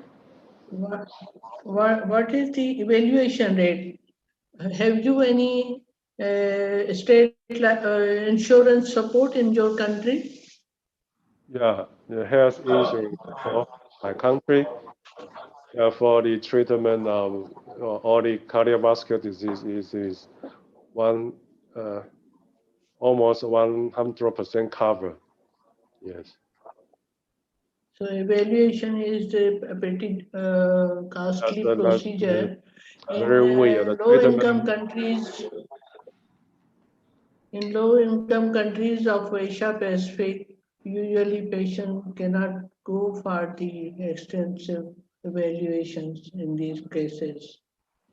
So there must be other reasons to explain the higher mortality in the female patient after myocardial infarction, because in our country, the treatment coverage and the treatment modality is exactly the same between the male patient and the female patient. So there must be some unknown reason, yeah, that have explained the higher mortality or worse survival in female patient after myocardial infarction or acute coronary syndrome in Taiwan, also in other regions. Yeah, because the treatment, in my experience, is very similar between men and women. Yeah.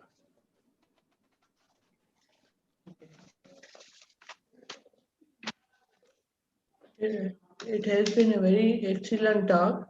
Thank you so much, Doctor. And we will move to another speaker now. Dr. Genji Meg from the National Cardiovascular Center of the Third State Central Hospital of Mongolia. Okay, thank you. I Just for a moment. Our next speaker to present her topic. Okay, just for a moment. I'm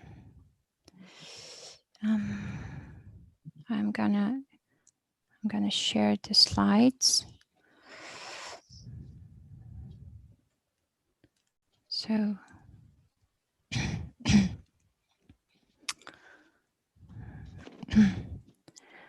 okay, can you hear me? Yes. Yes, thank you for the chairman. Dear speakers and colleagues joining us here today, good afternoon. I would like to thank Asian Pacific Society of Cardiology for this opportunity to share this interesting subject about sex differences in prevention and treatment of heart failure with preserved ejection fraction. So heart failure with preserved ejection fraction is very common these days. Community-based cohort studies suggest that HFpEF accounts for 40 to 50% of overall heart failure incidents, and its prevalence is rising over the time. Also, both HFrEF and HFpEF is associated with high morbidity and mortality. As for HFpEF, after hospitalization, the 5-year survival is only 35. Majority of the studies show that HFpEF is more prevalent in women. So even though we don't have enough management evidence about HFpEF, so but a better understanding of potential sex-specific mechanism in HFpEF may provide important insights for the future prevention and management. In Swedish heart failure register, which enrolled over 40,000 patients, sex was differently distributed across the heart failure phenotypes, with more females in HFpEF, accounting almost 55% of the whole HFpEF population. But male patients were more prevalent in both mid-range and reduced ejection fraction phenotype. So we will mainly discuss about the woman in this subject. We will discuss about, I'm sorry. So same registry data shows compared with males, female were much more older, and majority of them were hospitalized, had longer duration of heart failure, and more likely to have higher NYHA functional class, which means they are much more sicker. So again, compared with men, women were more obese and more likely to have a history of hypertension, chronic kidney disease, and less likely to have history of ischemic heart disease. Whereas most common comorbidities in men was coronary artery disease. In recent data meta-analysis of the largest HFpEF trials, including CHARM-preserved, I-preserved, and TOPGET trials, showed that women had more symptoms of heart failure than men, and they had poorer health-related quality of life. And women also had a significant higher percentage of ejection fraction and lower median NT-proBNP level comparing with men. Also, this meta-analysis results showed female had better prognosis, whereas women had lower risk of cardiovascular death. And most striking difference was the risk of sudden death occurred almost twice as frequently in men as in women. So in exact pathophysiology of the HFpEF is still unknown. This article, which was published back in 2018 from Anne Bill colleague, had detailed explanation of possible mechanisms of HFpEF in women. From many different aspects, these women were in women, there were several fundamental differences that lead to the higher risk to develop HFpEF. So these differences includes sex differentiated gene expression, smaller anthropometry, sex-related hormone, for example, estrogen level, and higher inflammation response, and cluster of the risk factors and comorbidities. So all these differences could influence cardiac structure, cardiac metabolism level, as well as the vascular function. For example, from the cardiac structure point of view, woman has smaller chambers, which leads lower stroke volume, and woman has lower diastolic compliance, which worsen with age, also has higher occurrence of LV thickness and concentric remodeling. There are common risk factors and comorbidities associated with HFpEF in women. Risk factors like old age comorbidities, including hypertension, obesity, diabetes, iron deficiency, anemia, and autoimmune diseases could contribute to HFpEF risk in women. Also, there is unique risk factors for women in HFpEF, including pregnancy complications such as preeclampsia and multiparity. Study shows that women with history of preeclampsia have a four-fold higher incidence of essential hypertension and at twice the risk of coronary artery disease and stroke, and are nearly 80% more likely to develop heart failure than women without hypertension during pregnancy. On the other hand, invasive exercise study shows women who had 3 or more births had higher exercise-induced pulmonary capillary wedge pressure, greater rise in right atrial pressure with exercise, which means multiple births could associated with greater LV stiffness, pulmonary vascular dysfunction, which can lead to HFpEF. So let's talk about prevention. So from epidemiological and pathophysiological differences in HFpEF strongly suggest that sex-specific preventive strategies is needed, but unfortunately, up till now, we don't have enough evidence about prevention of HFpEF in women. But since the prevalence of female HFpEF is higher, we will more concentrate in women heart failure prevention. Again, there is no sex-related specific guidance for primary prevention. However, it's recommended that adapting general prevention activities, such as maintaining a healthy body weight, weight loss, for obese people, smoking cessation, glucose control for diabetic patients, and regular exercise is still advised. Especially treating hypertension and maintaining healthy weight is maybe most important for women, lowering incidence of HFpEF. And about statins, it's one of the few drugs such as actually could have a beneficial effect on HFpEF patients for primary prevention. So we will discuss it later. So numerous risk factors contribute to the development of the heart failure, but the prevalence and attributable risk is different between men and women. So compared with men, women with HFpEF are typically obese and have greater prevalence of hypertension, and both obesity and hypertension can be controlled as a primary prevention from HFpEF. As for hypertension, treatment and follow-up should be done following existing international guideline, but unfortunately, there is no sex-specific information.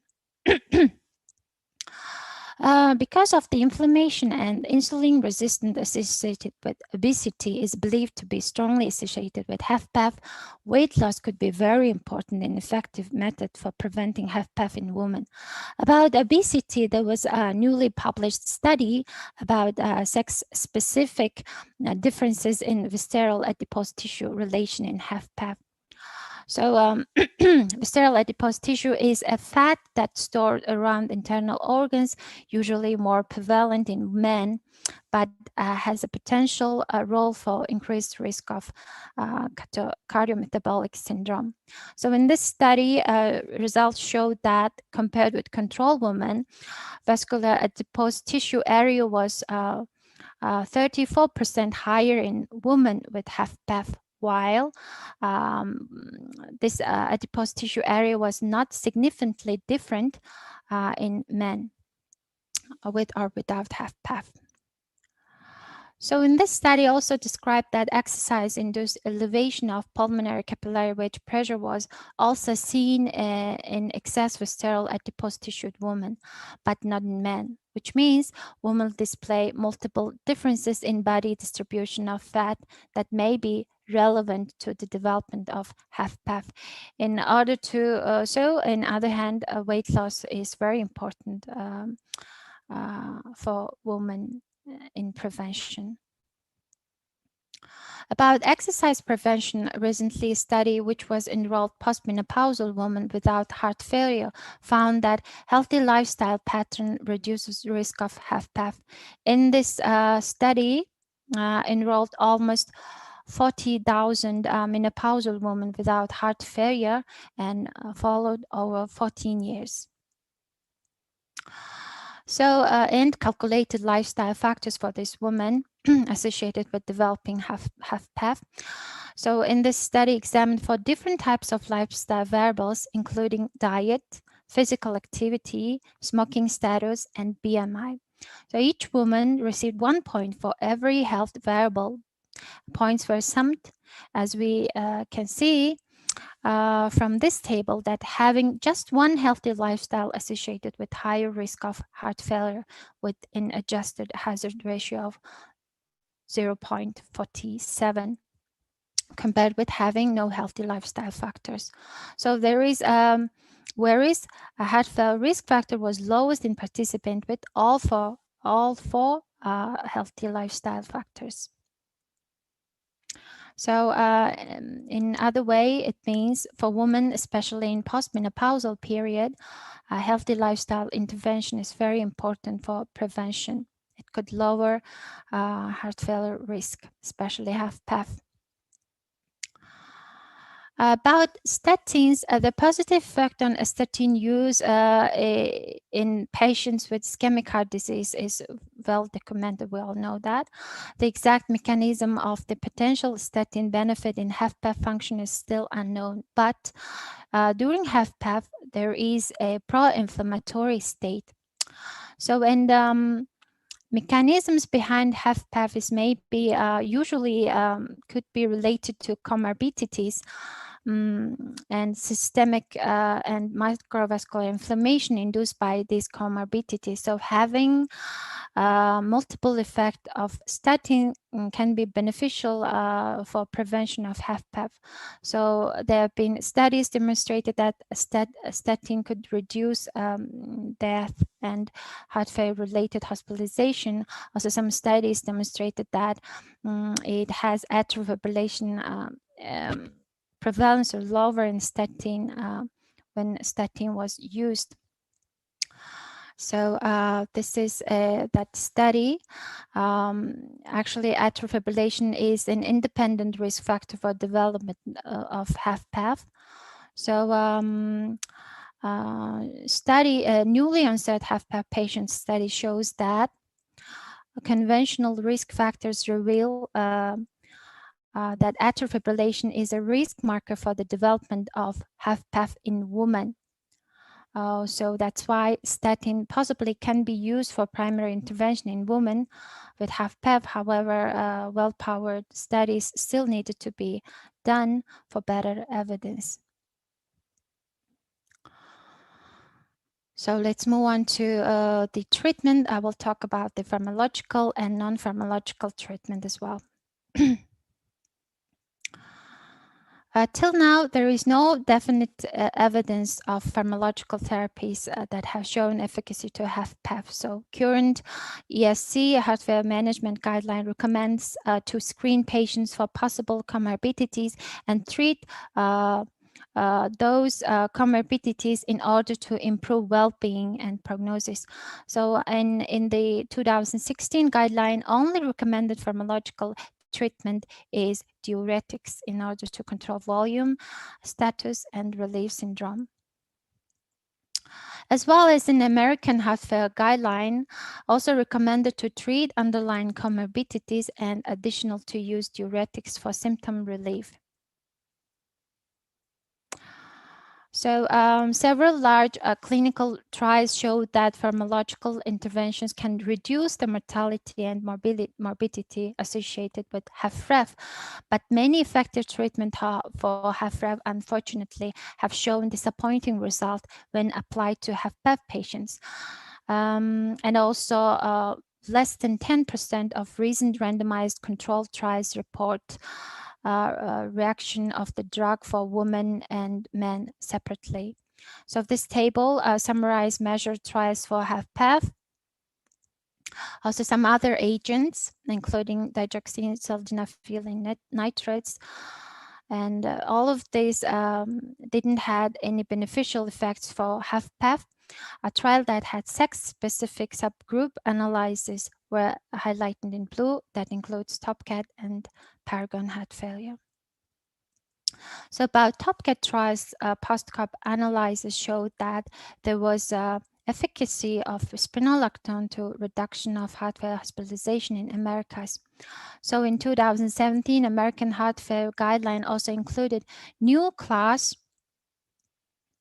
2B recommendation for using spironolactone in selected patients, particularly those with elevated natriuretic peptide levels with close monitoring of potassium level and renal function. Also, in subgroup analysis of TOPCAT trials showed that spironolactone has a beneficial effect on women. There was a reduction of all-cause mortality, but did not in men. So spironolactone therapy could be more effective for female than male patients in HFpEF. About Paragon heart failure, unfortunately, sacubitril/valsartan combination did not have statistical significance in primary endpoint, but pre-specified subgroup analysis showed that sex and ejection fraction appeared to be modify the treatment with a more favorable effect in women than in men. That's why researchers furthermore detailed investigated association between sex and effect of treatment. In that sub-analysis, there were several differences in baseline characteristics between men and women, which was women were much more older, they were much more obese, and they had more kidney dysfunction and lower NT-proBNP level than men. So also women were more symptomatic. So from this figure, you can see that as compared with valsartan, sacubitril/valsartan combination in women seemed to reduce heart failure hospitalization more than men. Exercise intolerance is in primary manifestation for chronic HFpEF. So as for non-pharmacological treatment of HFpEF, I will introduce about exercise training and dietary modification. So exercise training has been shown to improve exercise intolerance. There were several randomized controlled trials were done and had very promising results, but unfortunately they were very small trials. For example, Kidsan and their colleague has published study about caloric restriction and exercise training effect on HFpEF patient. And that study, majority of the patients, almost 80% of them were female. So after 20 weeks of exercise and diet, both interventions were associated with significant improvement in peak oxygen consumption and NYHA functional class. So we can see that there is a beneficial effect from dietary modification and exercise training in HFpEF in female patients. Also about novel drugs, SGLT2 inhibitors, we currently did not have evidence of use. Several large trials of SGLT2 inhibitors are on the way. Including Imperial Preserved, Deliver, and Determined Preserved. They are all anticipated to be completed this year. So we hope for this trial to be succeed because we don't have enough evidence-based treatment for HFpEF yet. So in summary, HFpEF heart failure with preserved ejection fraction is most common subtype of heart failure in women with higher prevalence than in men. There are specific sex-related differences in terms of the risk and comorbidities. About management, certain non-pharmacologic and pharmacologic interventions may provide benefit in women with HFpEF based on limited data. So further investigation is needed to be better understand the mechanism of these interventions. Thank you.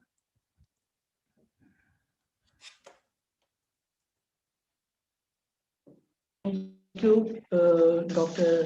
Kent May, for excellent presentation. Can you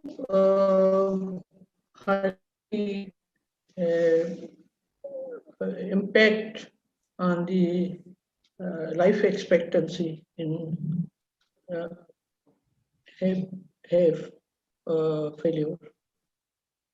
And what is the life expectancy in these life patients? expectancy in those patients? Well, actually, from the studies, HFpEF patients are much more older, especially the female patients. Especially female patients. So life expectancy is compared with the HFrEF, it could be much more longer because they are older people. But the incidence of the mortality rate, it's almost 35%, which means it's also high. Mm. Can it be reverted as stress-induced cardiomyopathy and pregnancy-induced cardiomyopathies? And my third question will be, in what dose of the statins we can get benefit in this type of failure? Excuse me, I think there is a connection loss. Can you repeat the question? Okay. Can it be reverted? Can it be reverted like stress-induced cardiomyopathy and pregnancy-induced cardiomyopathy? You mean they have HFpEF, right? Reverted. So Yes. still, I think we still not sure about it because the majority of the patients were older and they have a much more stiffer hypertrophied left ventricle. So whether is it can be reversed like some other like PPCM or not, we still don't know because those like LV ventricular changes like stiffness and hypertrophy is also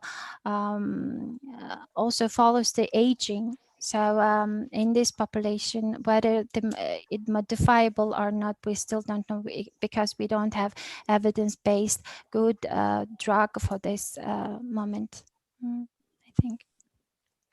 What dose of statin will be suitable to improve the endothelial redox balance? And we can get desired results for the So how to improve dose endothelial of the statin therapy to revert to get desired results in this type of heart failure?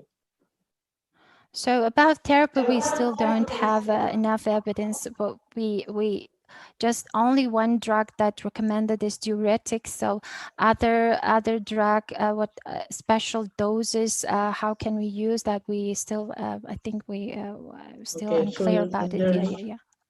There's still no consensus on the dose of statin in this condition. About the dosage of the statin. Actually, statin. there were several studies, but I think the dosage is this average. They all said is a standard dose for statin.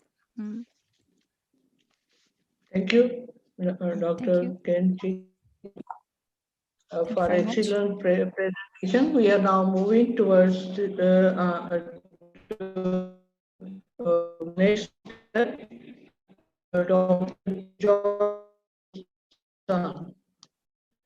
Dr. Jar Sisan, please. Thank you very much, Professor Summer. Thank you.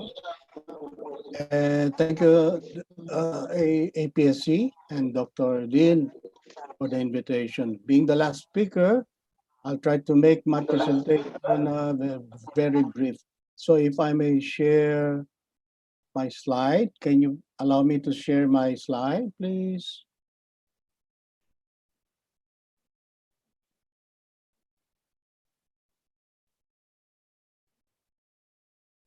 May I request you to allow me to share my slide? Okay.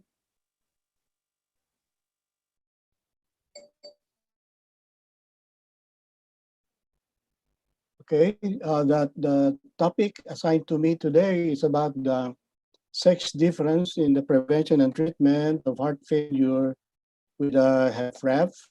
And this is the lecture outline of my talk. I will talk about briefly the epidemiology and then the review on the pathophysiology of heart failure. And then we'll focus on the gender or sex differences in the risk profile. And then I'm going to run through the different HFrEF trial and their outcomes. And so I first go to the epidemiology.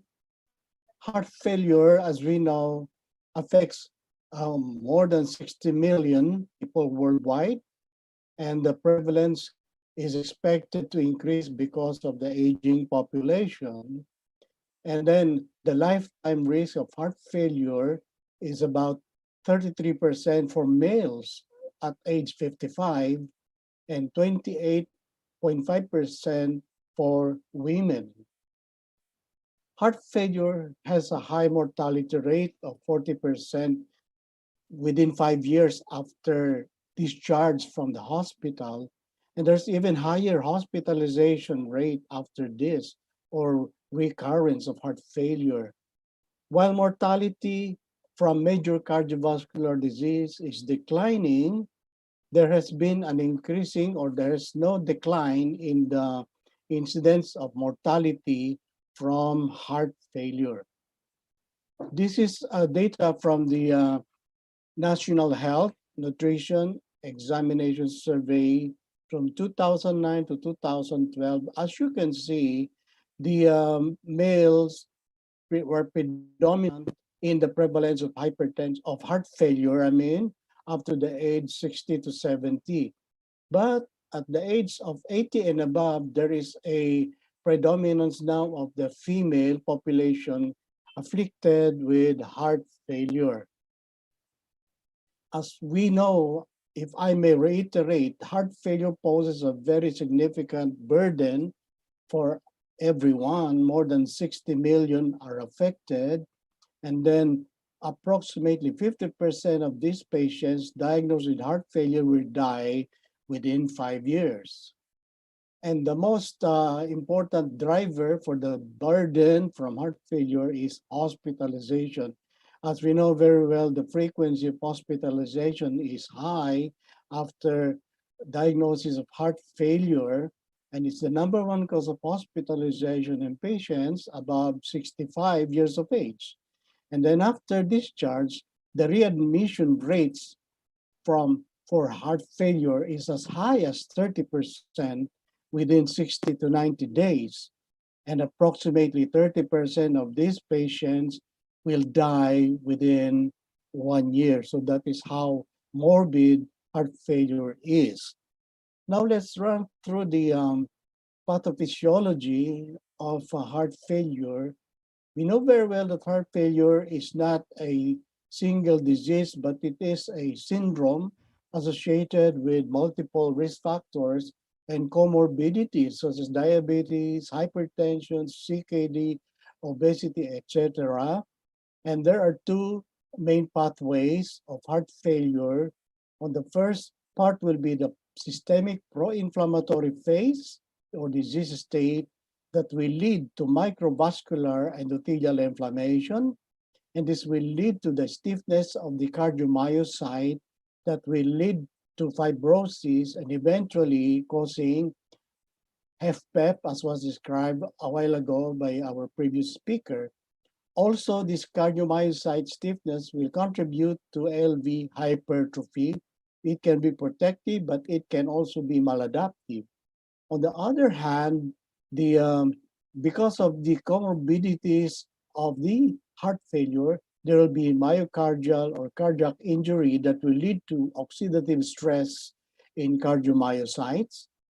And this will lead to necrosis, apoptosis, and that will lead to HFrEF or reduced ejection fraction type of heart failure because of a reduction in contractility.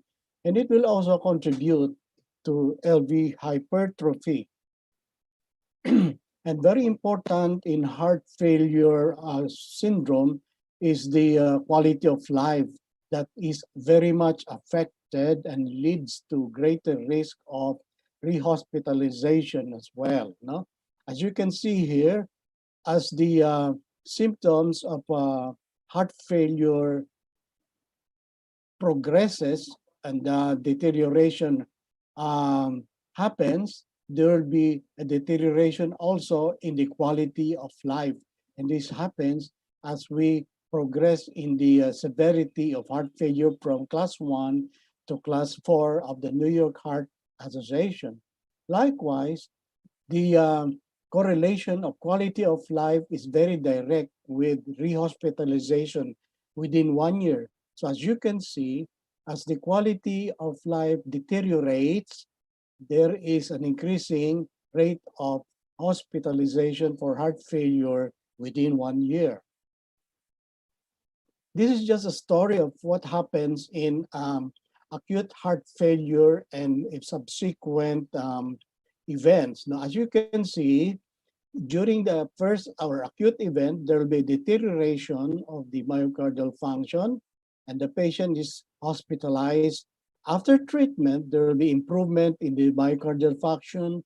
The patient is discharged, and then after a certain period of time, there will be another trigger that will cause an acute decompensation of heart failure again, and the patient will be rehospitalized. And after treatment, there will be improvement again, and so on down the line. But as you can see, as this trend progresses, there will be a downtrend of the myocardial function until there will be a severe decline in the myocardial function and death.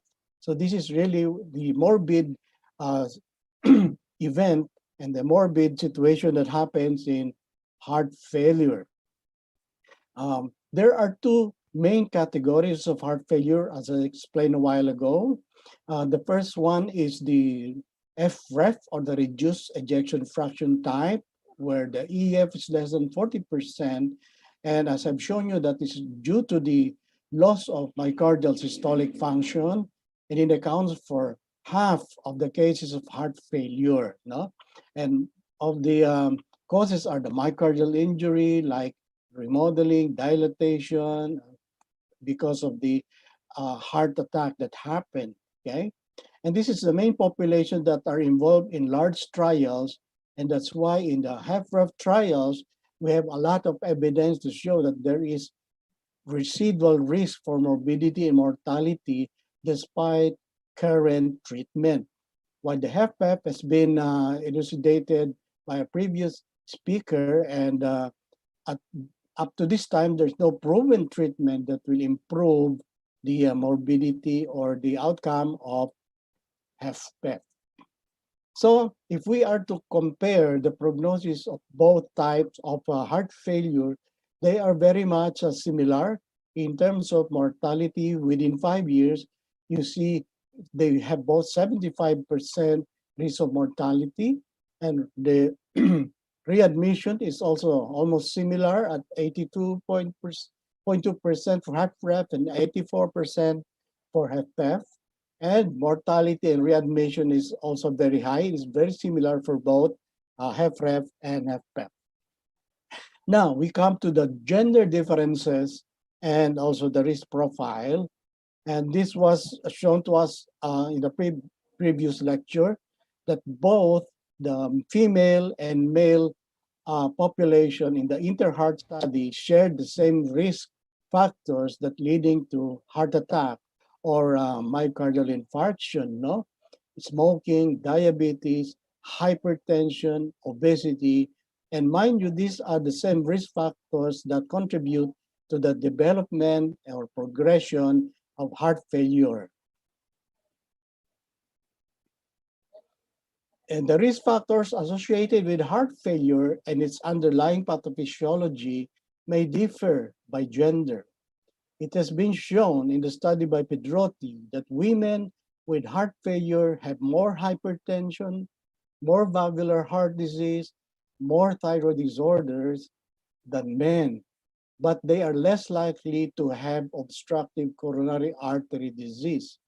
But even if they have less obstructive coronary artery disease, when it is present in women, it becomes a stronger risk factor for the development of heart failure than men and than hypertension. The risk factors, as we know, that are selective for women would include cardiac toxicity from chemotherapy as treatment for breast cancer, and also peripartum cardiomyopathy. And women who present with acute decompensated heart failure are twice likely as men to develop HFpEF, and this is the peculiarity of women. More women have more HFpEF than HFrEF compared to men. The profile of heart failure and its underlying pathophysiology also differ in terms of the echocardiographic parameters and LV function. In women with an impaired LV ejection fraction, they will still have a relatively higher ejection fraction than compared with men. Women with the heart failure have lower quality of life, they have lower functional capacity, they have more hospitalization for heart failure, and more frequent episodes of depression. But nonetheless, the overall survival rate of women is relatively better as compared with men with heart failure. How about the diagnosis of heart failure? In terms of diagnosing acute heart failure, based on the studies of left ventricular dysfunction or SOLVE study, it showed that women with impaired systolic ejection fraction were more likely to have edema, were more likely to have elevated jugular venous pulsation, and also S3 gallop than men. Women also have inherently higher baseline BNP values compared to men. But if their BNP values are higher than 500 pg per ml, it is more predictive of mortality and strongly in women than in men with heart failure. Regarding the treatment of heart failure, whether men or women, they all benefit from the treatment of heart failure. Since the women population are underrepresented in many or almost all heart failure trials, and the fact that HFpEF is more prevalent in women, then we lack enough evidence regarding the treatment of heart failure in women. Evidence-based heart failure therapies, including ICDs, are also underused for both sexes, but also more underused in women. Women are less likely to receive vasoactive agents or inotropics, but men and women have equal hospital length of stay and also age-adjusted in-hospital mortality of heart failure. This is just to show you in a nutshell the foundational therapies for heart failure use, particularly the reduced ejection fraction type of heart failure. We have already included in the foundation therapy the sacubitril valsartan molecule or treatment called ARNI. We also include in the foundation therapy the ACE and the ARB or the RAS blockers. We also include MRA antagonists, the beta blockers, and very recently there will be an inclusion, if approved by the several FDAs and societies, the SGLT2 inhibitor might be also part of the foundational therapy in HFrEF to reduce mortality. Now we go to the HFrEF trial outcomes that have recently came out, and one of the first treatment will be the PROVE-HF sub-analysis. If you may recall, PROVE-HF was done using the ARNI, sacubitril valsartan, using biomarkers for health, status, remodeling, as well as cardiac function. But these hub analyses involve sex-based differences in these parameters, biomarkers, health status, and remodeling. The aims of the PROVE-HF was to determine the sex-based differences in biomarkers, self-reported health status, magnitude of longitudinal changes for cardiac remodeling, in heart failure, HFrEF, and also using the ejection fraction, all treated with sacubitril and valsartan. This is a 52-week multi-center open-label single-arm study enrolling almost 800 patients with chronic HFrEF with sacubitril valsartan. And the dose was up-titrated to target 200 milligrams twice a day. And the parameters used in this study were the plasma proBNP, the echo LVEF, LV mass, LV volume, diastolic function, and these were monitored from baseline, 6 months, and 12 months. The cardiac reverse remodeling was defined by the changes in the ejection fraction, the LVEDV index, and the LVESD index.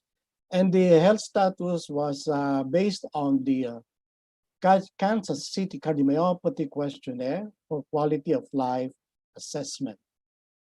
So this is the result of the PROVE-HF analysis or sub-analysis. As you can see, men had a greater decrease in NT-proBNP during the first 3 months of the observation than women. However, across the 12 months of follow-up, women tend to have more consistent reduction in proBNP. With regards to the parameters of cardiac function, women and men demonstrated very comparable reverse cardiac remodeling based on the ejection fraction. As you can see here, very comparable improvement in ejection fraction. And also, but notably, women tended to reverse remodel early during the first 6 months. As you can see here, the LVEDV, as well as the reduction in LVESB for the first 6 months among women. But conversely, during the last 6 to 12 months, men tend to have larger reduction in the parameters of LV dysfunction. With regards to the quality of life, women tend to have an earlier benefit or improvement in quality of life for the first 3 months based on the KCCQ questionnaires. And this was a lot better than what they saw in the men population. Now let's go to the hard endpoints of the HFrEF trials. First, we have been introduced to the Emperor Reduce that was presented last year, wherein empagliflozin was used in this study versus placebo. This was the design of the study. It's a phase 3 randomized double-blind placebo-controlled trial aimed to look at the composite endpoints of time to first adjudicated death, cardiovascular death, and heart failure. And then the secondary endpoints are first and recurrent adjudicated heart failure events, and also the other endpoints, renal function. This was 16 months on the average of event-driven study. And as you can see, we were excited to see a 25% relative risk reduction with empagliflozin versus placebo on the reduction of primary endpoint during the 16-month observation. if we look at the sub-analysis of this primary endpoint outcome of the emperor, comparing the male and the female, as you can see, they have equal benefit with this treatment for both male and female. Now we go to the other landmark trial, the paradigm heart failure trial, wherein angiotensin receptor neprilysin inhibition treatment was compared with an ACE inhibitor and enalapril. Of course, we know very well that this treatment involved more than 8,000 patients with HFrEF, less than 40% ejection fraction for class 3, class 2, class 3, class 4 heart failure. And the above study compared ARNI versus the enalapril or ACE inhibitor, 10 milligram BID and 200 milligram BID for the ARNI. And this was the result of the paradigm HF, the primary endpoint of the composite cardiovascular death of heart failure hospitalization was 20% lower with the LCZ 696 or the ARNI, and the p-value was very, very significant. So 20% reduction in the primary endpoint. How about the cardiovascular death? As you can see, we again saw a 20% reduction with the ARNI treatment as compared with the ACE inhibitor and enalapril. How about the all-cause mortality? There was a 16% significant reduction in all-cause mortality with the ARNI as compared with enalapril as ACE inhibitor. Now, regarding the analysis of this paradigm HF trial, they have identified that the levels of neprilysin had no relationship with female or male, age, body mass index, renal function, as well as the NT-proBNP levels. And in real-world population with HFrEF, there was no significant sex difference observed in treatment response to ARNI or sacubitril valsartan. When they tried to pull the analysis of Paragon HF and the Paradigm HF trials, the effect on modification of ejection fraction on the efficacy of sacubitril valsartan or the ARNI was similar for both men and women. There was more benefit from the ARNI treatment at lower ejection fraction for both men and women. But the upper threshold of loss of benefit was higher, almost 60% in women. That means to say that women have a better threshold than men, who is only seen in 45 to 50%. Now let's go to the other landmark trial for HFrEF, another SGLT2 inhibitor, the DAPA-HF in patients with heart failure and reduced ejection fraction. Included in this treatment or trial were adult males with heart failure HFrEF of at least 2 months and ejection fraction of less than 40% within the past 12 months. And they are already on optimal heart failure treatment. As I mentioned earlier, the foundation therapy, the ACE inhibitor, the ARB, and then of course the ARNI, beta blocker, MRA, and some have device therapy. And in a capsule, these are the results of the DAPA heart failure trial. With regards to the primary outcome, there was a 26% reduction in the primary outcomes of cardiovascular causes of hospitalization, mortality with dapagliflozin. Hospitalization from heart failure, again, there was a 30% reduction with dapagliflozin as compared with placebo. With regards to the death from cardiovascular causes, there was an 80% lower outcome with dapagliflozin as compared to placebo. And finally, death from any cause, there was a 17% reduction in dapagliflozin.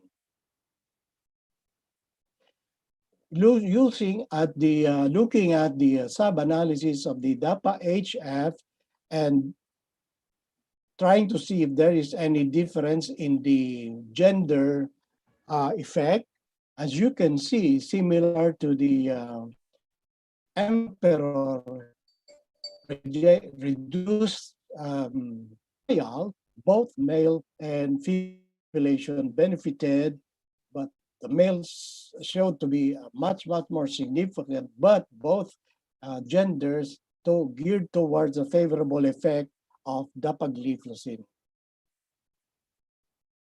So, my colleagues, ladies and gentlemen, let me summarize that heart failure affects more than 60 million people worldwide, and the prevalence continued to increase because of the aging population, especially in the first world countries. The mortality in heart failure remains high in contrast to the declining mortality in the major cardiovascular diseases. The heart failure is a disease associated with multiple risk factors and comorbidities. The heart failure reduced ejection fraction, or HFrEF, accounts for 50% of HFrEF. And on the other hand, HFpEF also accounts for 50% of heart failure cases. I have shown you that there are gender differences with risk factors, with underlying pathophysiologic mechanisms of heart failure in men compared with women. However, as I have shown you, the large trials on HFrEF outcomes showed very similar benefit or very similar effects for both male and female. With that, I'd like to thank you for your attention. Thank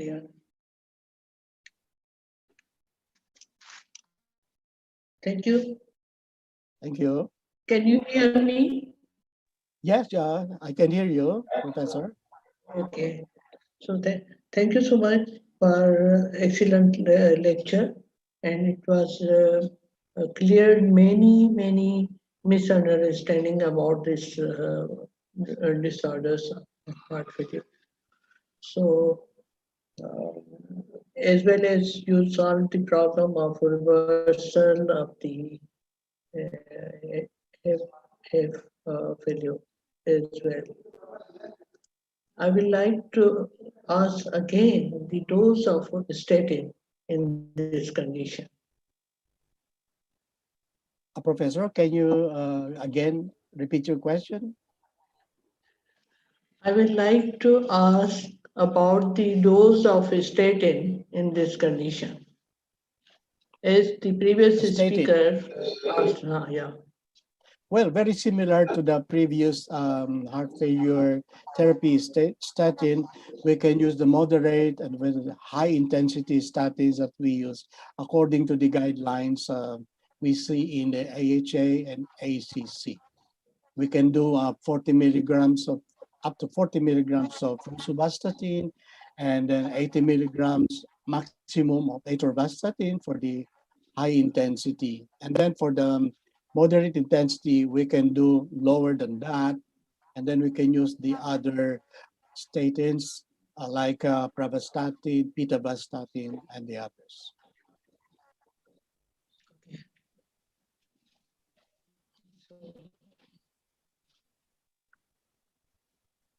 Dr. Lin, will you I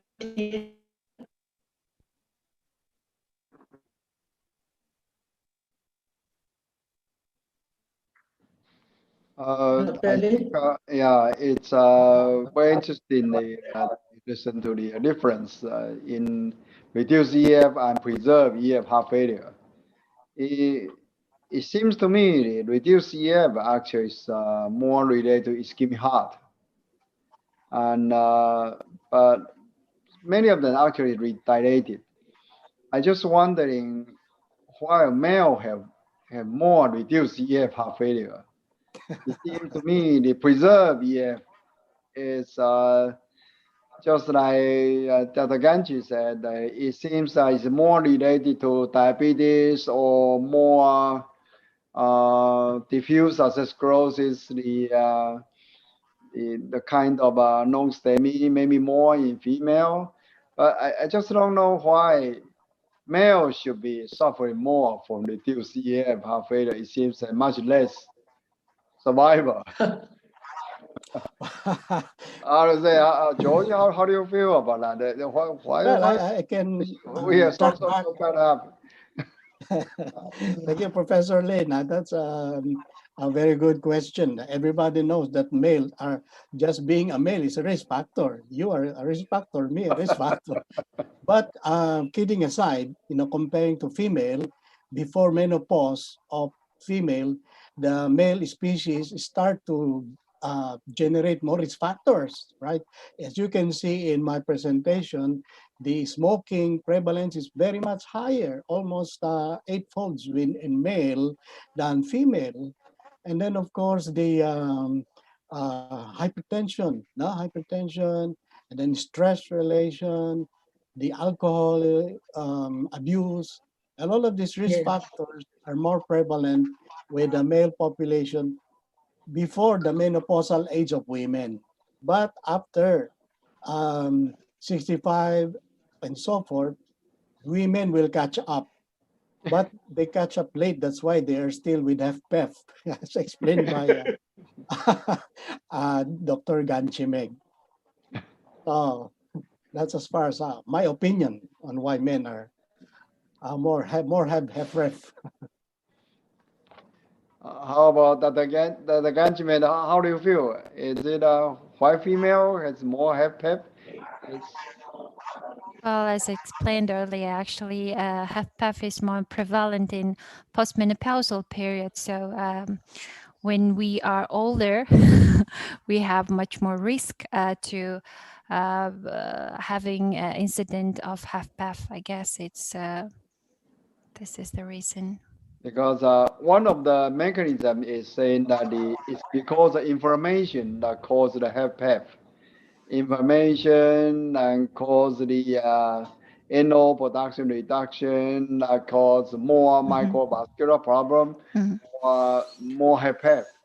But in male, actually, it's more coronary risk factor that cause the infarction or ischemic damage and cause more HFrEF.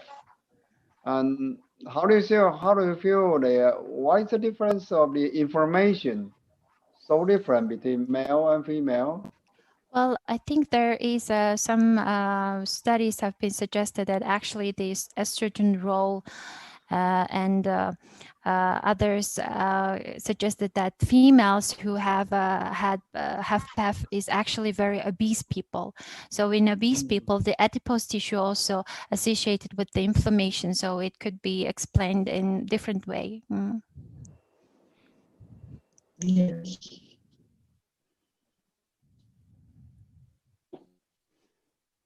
No more question for me.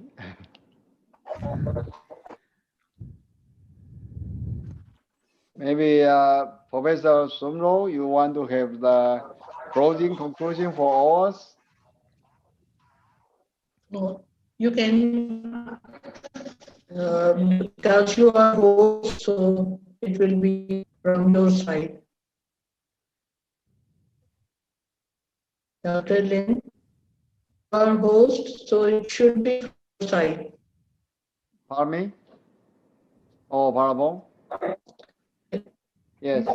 You are host of the event and excellent organizer. This should be your privilege to conclude this session.